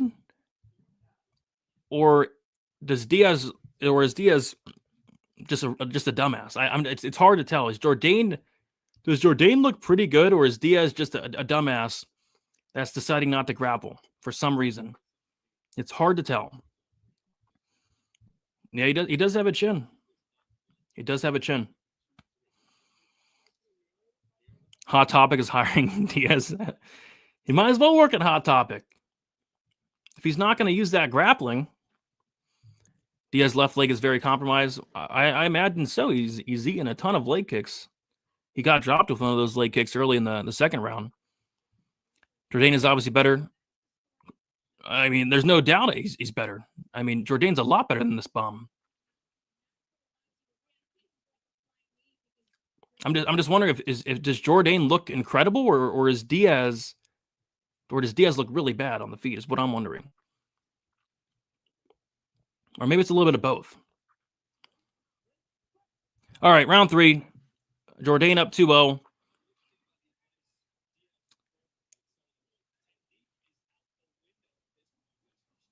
Some knees there. Okay, and then Diaz pulls guard. All right, guys. And that is going to be the fight. Diaz pulled guard, and that should be... I mean, this guy's awful, man. Jordane's looking for a sub here, potentially. Looking to get over to the... Lands a nice knee to the body. Pounded away, and this fight's probably going to be stopped. Just don't like the body language from Diaz, and he's about to get tapped out. Yep.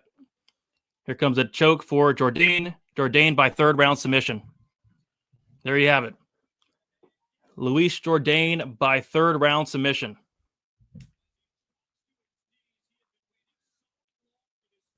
There you have it. Great performance for Luis Jordane. Jordane gets a contract. That was incredible.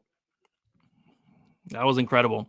He has every advantage, and this dude is fighting like, yeah, I don't get it, but it is what it is.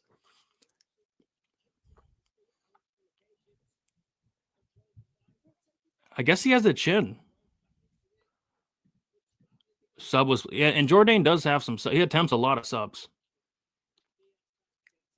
Jordane does attempt a lot of subs, but that's wild. That's wild. You called the sub? If you did, that was a great call. I don't think anybody was predicting a sub. Yeah, he quit. I mean, you could tell he quit. I mean, you could tell in the first 10 seconds he quit. Plus 5,000 for third round sub? Dang. Jeez. That's crazy. Yeah, I was kind of leaning like a KO 2-3 if he were to win. Sub 3 is kind of wild, but yeah, this guy said he's the best fighter in the world. Doesn't look like it. And that's why I hate fights like this where there's no tape on this guy, but the tape that you do see, he's grappling the entire time. I literally saw zero striking from Magno Diaz. I saw zero striking from him in the fights I watched. And then all of a sudden he's a striker? Like it just makes no sense. It's puzzling. But I mean, shout out to Jordane. I mean, he's gonna be in some fun fights. And hopefully they can get him on the Vancouver card. He didn't take any damage. I don't think Diaz landed one punch, quite frankly. I mean, Diaz looked awful. I mean, that was probably one of the worst performances I think I've seen on the Contender Series this season. Was Magno Diaz. I think it was probably the second worst performance. The first worst performance was the dude that Panfarov fought in week 1. But yeah, I think Diaz definitely a top 3 worst performance. There you go, Mark. Yeah, that round 3 was very sharp.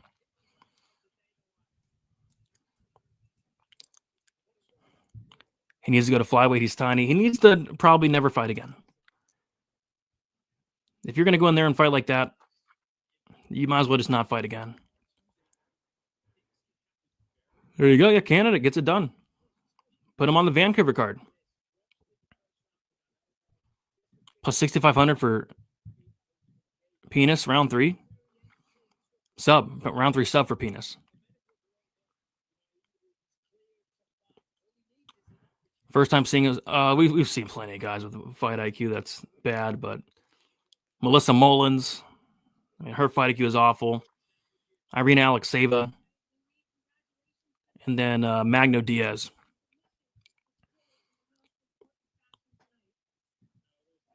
How could I forget? It was horrible.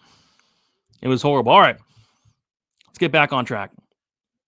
Yeah, Damian Penis going against Vitor Costa. And I love violence here. I think we're going to end the night with some violence. Under 1.5 rounds. Fight won't start round 3. Or fight won't start round 2. Fight won't start round 2 is minus 135.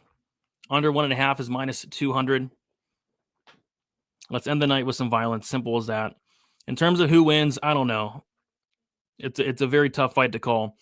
Because Costa is the higher volume striker. He's going to be the one coming forward, doing more, but he also leaves a lot of openings to be hit. And Penis hits very, very hard. Penis hits very, very hard.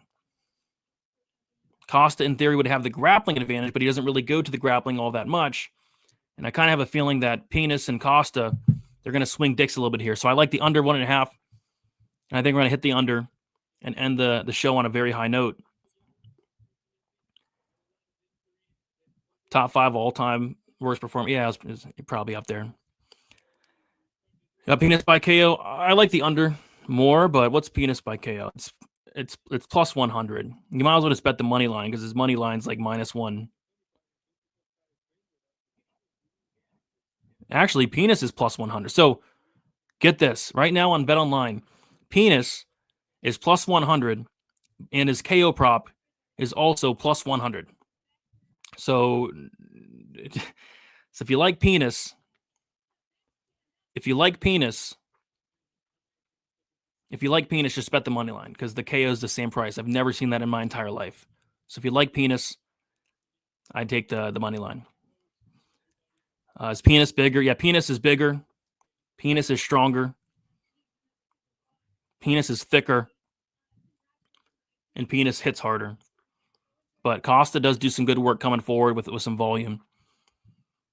Penis has a good get-up game, apparently. It's not the best get-up game, to be honest. I mean, he doesn't have the best ground game. So even like a Costa sub could be in play here, guys.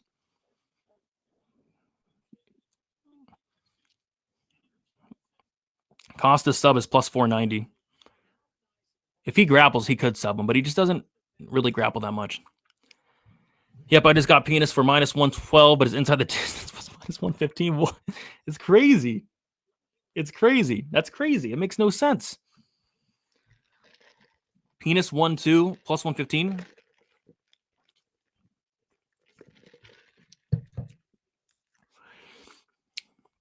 Yeah, I like the under 1.5 the most, but it's chalky. But I would tend to think so. Now there's Alex Pereira fighting this weekend.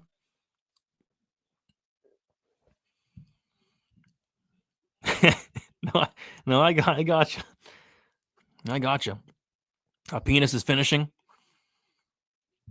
Hope you don't get effed up or effed by penis. Oh my gosh, I hope not. That's my biggest fear, getting effed by penis.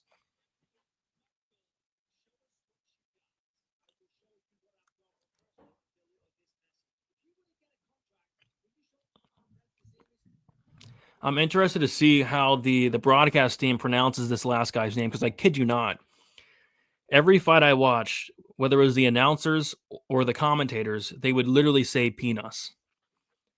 But I don't know if that's going to really be suitable for ESPN Plus. I don't know if they're going to like that. So I wonder if they're going to maybe change up the pronunciation a little bit on the broadcast. But I kid you not, it is, I believe, pronounced penis. So we'll see. So looking at Michael Bisping's power rankings, number 1, Curtis Campbell. Number 2, Christopher Alvarez. Number 3, Luis Jordane. Number 4, Rashid Vagabov. And I would tend to agree with that. I think that's perfect. I think that's a perfect rating. Killing me on the picks this week, my guy. Yeah, 2-2. 2-2 this week. Not great. But, I mean, I didn't tell Diaz to fight like a fucking dumbass. You think I was in his corner? You think I was telling this dumbass to go strike with Luis Jordane for 15 minutes? No, it wasn't. So I do take some blame. I do take some accountability for my bad picks this week. But at the end of the day, I'm not in the corner of this fucking dumbass, Magno Diaz. This guy's a fucking dumbass, man. So hopefully can get this last one right at N3-2, which I'll take. These last 3 fights, they weren't easy. They weren't easy. Penis. Appreciate you, Matthew. I mean, this is hard. I mean, there was no tape on Magno Diaz. And then with the Kubanza fight, this guy looks like a freaking animal. Like, this guy looks like a freaking monster. Of course I'm going to pick that guy, but turns out he was just too green for Christopher Alvarez. Yeah, you win some, you lose some. Curtis Campbell looks like his breath smells okay. I mean, sounds very accurate. It's actually very accurate. Oh, man. So, yeah, give me the under in the main event. Penis going limp. We could see a limp penis. I didn't, Big T. I didn't see jungle clips. So I get on the tape index and I watch all the fights they have on there, right? I didn't see him training in a jungle. I didn't see jungle. I don't know where they got those jungle clips from. But might have to hit up the tape index guy and say, hey, listen, if there's jungle clips, you better post them next time. Because I didn't see no jungle clips. I saw him fighting in a cage.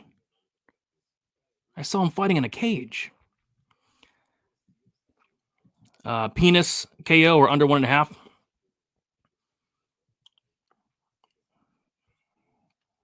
Penis KO under 1.5. Got you. Jungle or shopping mall, what's better? Shopping mall, I guess, if he had to pick one. All right. Last fight. Start the poll here.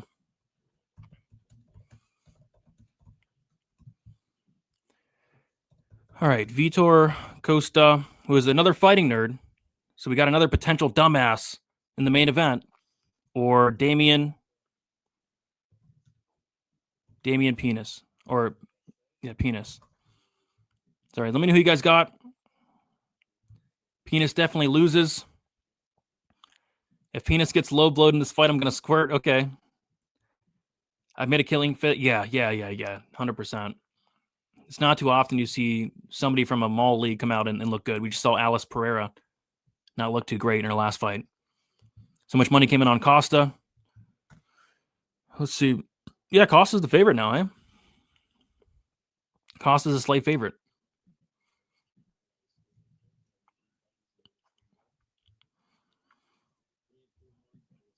It's rigged. I don't think any of these fights have been rigged.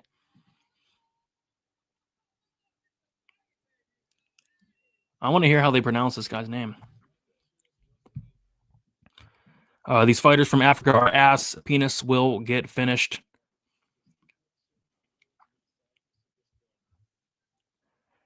Fighting nerds are going to keep the win streak going. You mean the losing streak? Penis by first round knockout. Is that people chasing losses, or I don't know?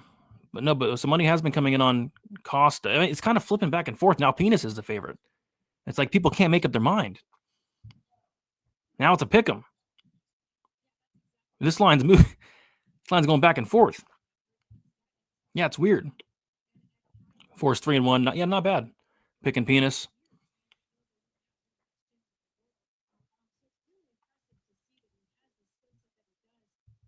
Yeah, it is interesting line movement. So we'll see. Give me the under 1.5. And the night on some violence. Costa to finish Penis with a bang. Okay. Somebody's going to get finished. You got to imagine. These guys fight. These fights are ridiculous. I think this fight's ending in round 1.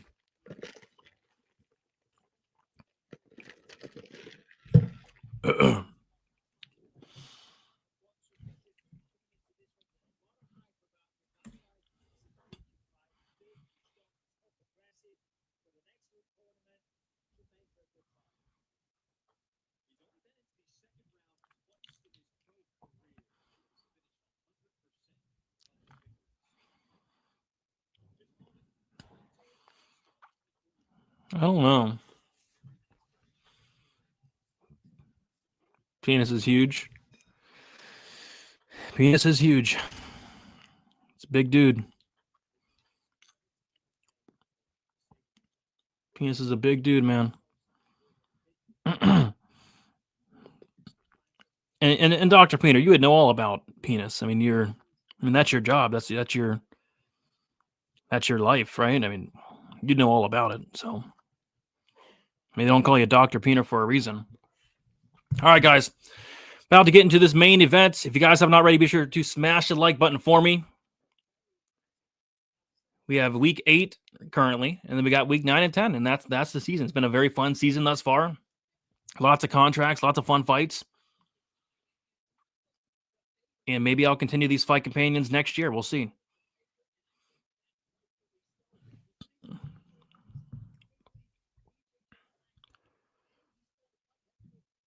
So they're calling him Pinos.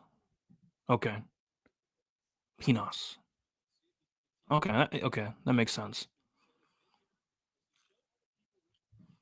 I feel like Penis is going to get flatlined. I think somebody's getting flatlined.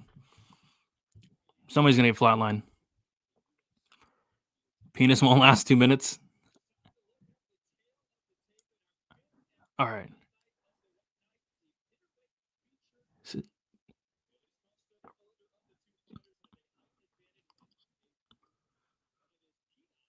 Pinos. They're calling him Pinos. Pinos. 88-inch reach. Pinos. It's a big guy. Big reach. Here we go. Main event time. Let's get some violence here. They're starting quickly. Lots of movement there from Costa. Moving his hands around like an idiot. There we go. A lot of movement there from Costa. Pinos, not any movement. Just coming forward, waiting for some opportunities to land some big shots here. Big overhand right now. Big uppercut from Pinos. Pinos with a big uppercut. You could tell that Pinos has a lot of power. That was a beautiful uppercut from Pinos. Big leg kick from Costa. And another uppercut just misses for Pinos. Good shot to the body from Costa. Oh, a big elbow just misses for Pinos. And a jab for Pinos. 1-2 from Costa. Pinos has a lot of power. Oh my gosh. Still a lot of movement from Costa. Left hand from Pinos. Costa look for a knee. And a right hand from Pinos. And a 1-2. Pinos is landing here, but a nice knee from Costa. Uh-oh, Costa clinches up, and this is the worry. This is the worry if you're on the Pinos side, is the grappling of Pinos. The grappling ain't great. Pinos needs to break away, and he does. Fights back at distance. And a nice jab from Pinos. Nice hard jab. Another jab from Pinos. Leg kick from Costa. Ooh, nice combination from Costa. And a big right hand from Pinos. Oh no, my God, he killed him! Oh my God, Pinos killed him! Pinos finished him! Pinos finished him! Pinos finished him! Oh, Pinos! Pinos! Pinos! Pinos gets it done in brutal fashion. Pinos gets it done in very brutal fashion. He killed that man. Oh my gosh. Oh, Damian Pinos. Damian Pinos with a big finish. Vitor Costa still laying down on the mat. Oh my goodness. Big shot from Pinos. Damian Pinos, welcome to the UFC. Damian Pinos, welcome to the UFC. Damian Pinos, welcome to the UFC.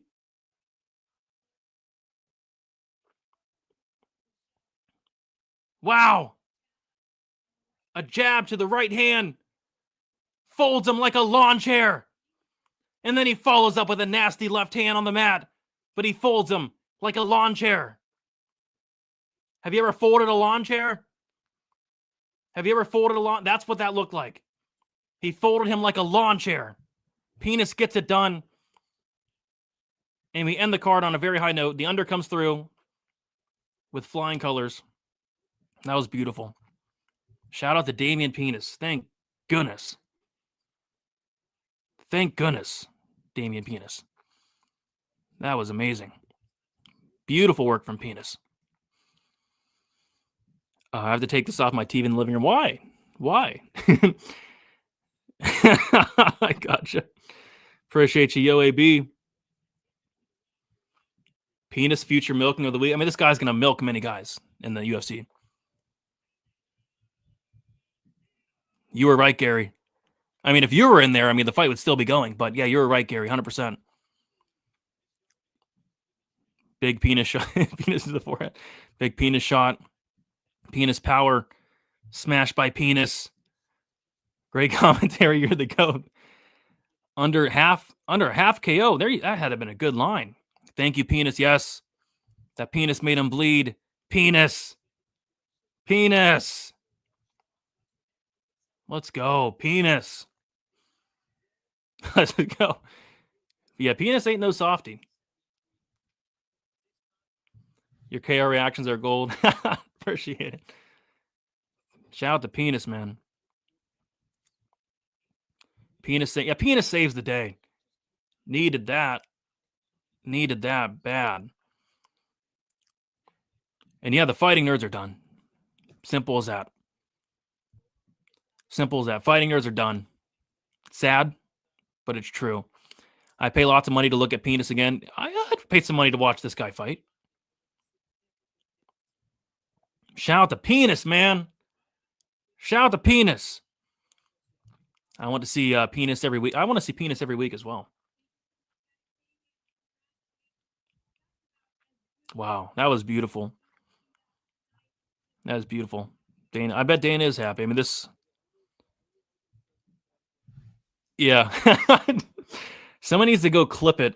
Somebody needs to go clip that. I did go a little bit overboard. 4-1, 1 perfect. There you go. It's a good night. 4-1's a great night. Heck yeah. Yeah, fighting. I mean, they're on a skid. I mean, they're on a big skid. Big skid. Shout out to Damian Penis. Yeah, Senko is very close to Penis right now. Man, Penis had a lot of power, did he not? I mean, everything that was landing.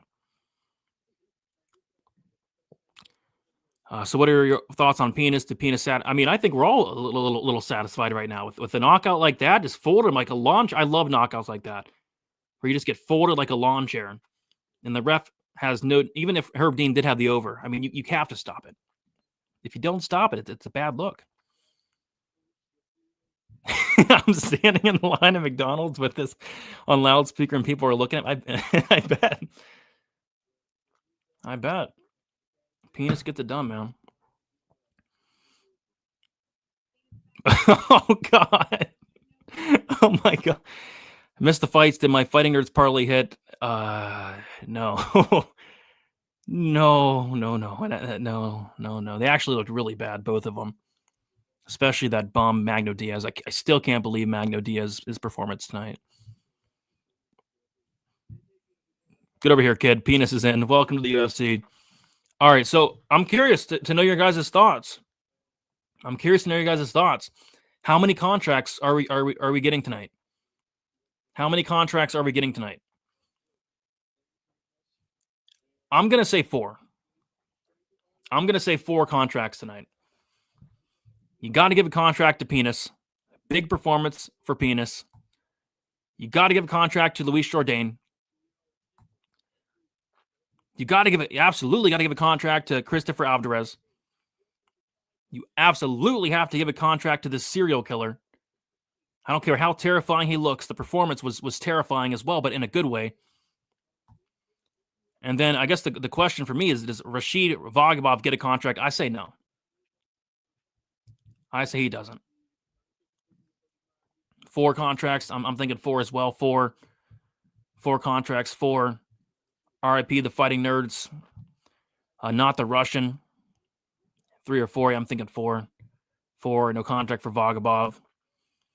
And I agree with this 100%. But I mean, to get a contract on the Contender Series, you got to perform.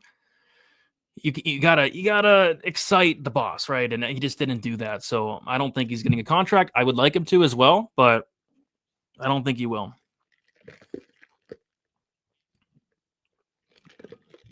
No Russian.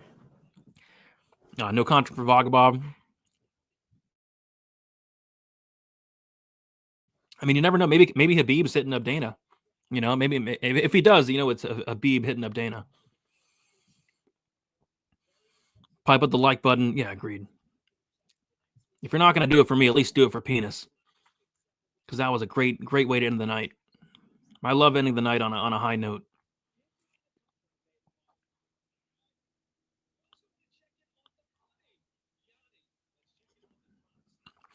Will Penis be pumped when he gets a contract? Yeah, absolutely. Penis will be pumped.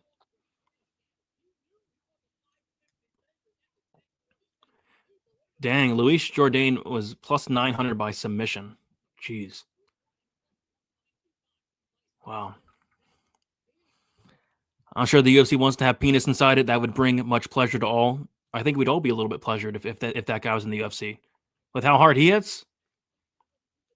Absolutely. There'd be some pleasure. I mean, Penis might have to change his name to the Pleasure Man.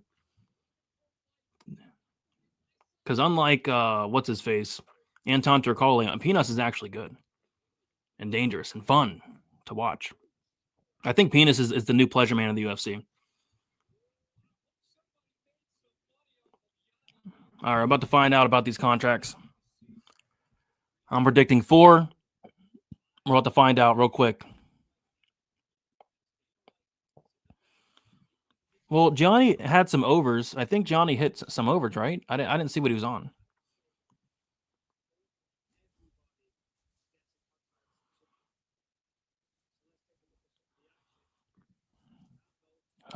So pissed my gut was on Penis KO. Always didn't let myself get swayed into Costa sub 2-3. The thing is, if Costa wanted to sub him, he probably could have. But the Fighting Nerds, their game plans tonight were awful, Mark. The first fight and the last fight killed me. The fights that killed me was the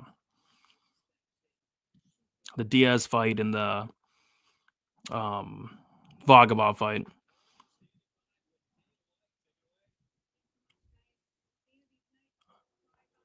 Had the under in the main event. Had Campbell 1-2. Fight won't start round 3. And then the under 1.5 in the Kubanza fight.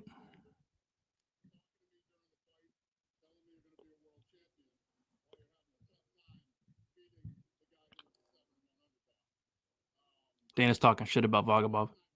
Yep, not tonight.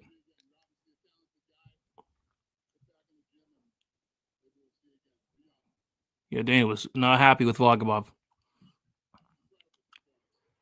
Dude, take off those glasses, man. What are you doing? Take off those glasses, dude. What are you doing, man? That's horrifying. What a horrifying individual. This guy's a terrifying guy. Horrifying, horrifying, horrifying guy. Campbell's in the UFC.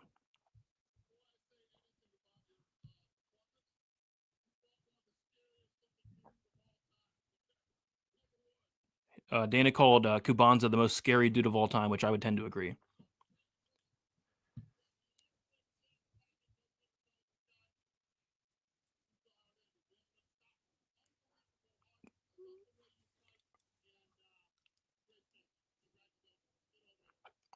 And Alvarez is in the UFC. As he should have. As he should have.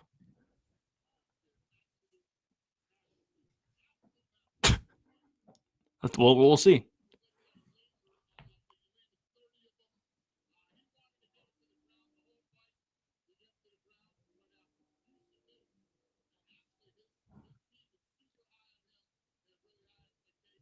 Apparently, Dana's saying that the Fighting Nerds are very high on Magno Diaz. But yeah, Jordane gets a contract. Here comes Penis.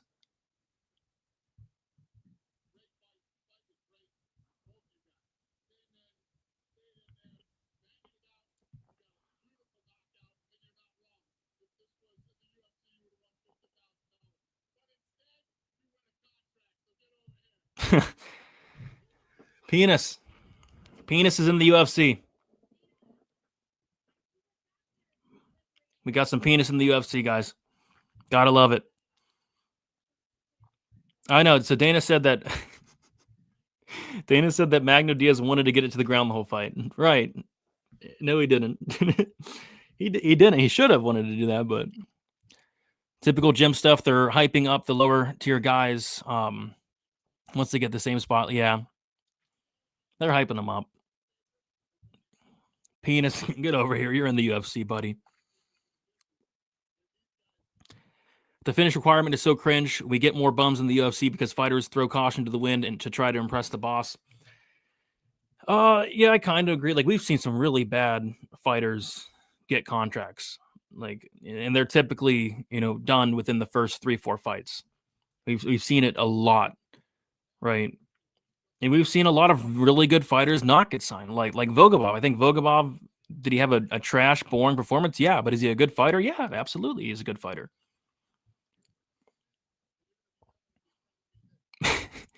If Penis gets mounted in his next fight, he might not last long. I don't think he will, dude. Penis doesn't have the best ground game. I like that. Curtis, Silence of the Lambs, Campbell. Ooh. That's amazing. That's amazing. All right. We'll do a quick recap of what went down tonight. Vagabov, Paulo da Silva, very disappointing performance from Vagabov. I think this guy's a lot better than he showed. I mean, at the end of the day, he won 30-27. He won the fight 30-27 against, Paulo da Silva. Paulo da Silva is a good fighter, but to get a contract on this show on Tuesday night, you got to impress, and he didn't really impress anybody tonight. So, no contract for Vagabov. Curtis Campbell, Demba Seck. I mean, I think Campbell's very good. I mean, it may not look like it with the man bun and the terrifying, he's just a terrifying looking guy, but this guy's a killer on the feet, really good striking, and then just a really good game on the ground as well. So I think Campbell's going to be an absolute problem in the UFC. Kubanza, Alvarez. It was just one of those classic cases of, this guy Kubanza, he looks like an absolute killer, and I think he is, but he's just still very, very green, and it showed. He's just not ready, and he's just probably not in the best scenario in terms of the training. I mean, he's training in the forest, he's training in the desert, he's training on a mud floor.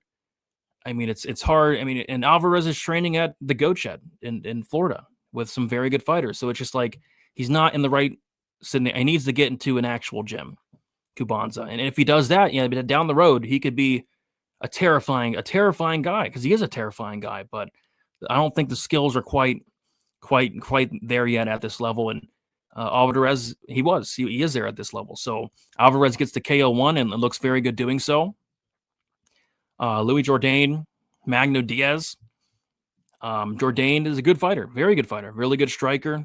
He did get the third round submission, but his striking's very good. Good kicks to the legs, to the body, to the head, and he kind of showcased that off. Showed a nice jab against Diaz. And as far as Diaz, this guy's a grappler that decided not to grapple tonight. He decided to just kind of throw that game plan out the window, try to go in there and strike with, Jordane's just a much better striker. He did get a takedown in the first round, got to the back instantly. It looked like he was about to get a sub, but kind of got away from that and just made the fight really easy for Luis Jordane. So, yeah, I think Jordane will win a lot of fights that are striking, but I think if he goes against a guy that's going to take him down, he might get into some trouble, but that wasn't tonight because Diaz did not try to grapple. So, and then the main event, Damian Penis, Vitor Costa. Costa, another Fighting Nerds guy. Fighting Nerds go 0-2. Yeah, I don't know. Costa showed a lot of movement. I think he's actually decent, but I mean, if you get hit by Penis, you're going to go down. I mean, Penis showed that he had a ton of power, landed a very nice uppercut early, landed a big right hand that just floored him, knocked him out, just folded him. Beautiful from Penis. And I'm looking forward to Penis in the UFC. Looking forward to talking about Penis, and hopefully we can get him, maybe get him on a card later in the year. Why not? Get him on UFC 322, UFC 323. Why not? Let's get this guy. Let's get Penis on one of these cards later in the year. I wouldn't mind that. Who would be a reasonable opponent for Jordane on the Vancouver card? I don't know, dude. I mean, the bantamweight division is stacked. The bantamweight division is absolutely stacked.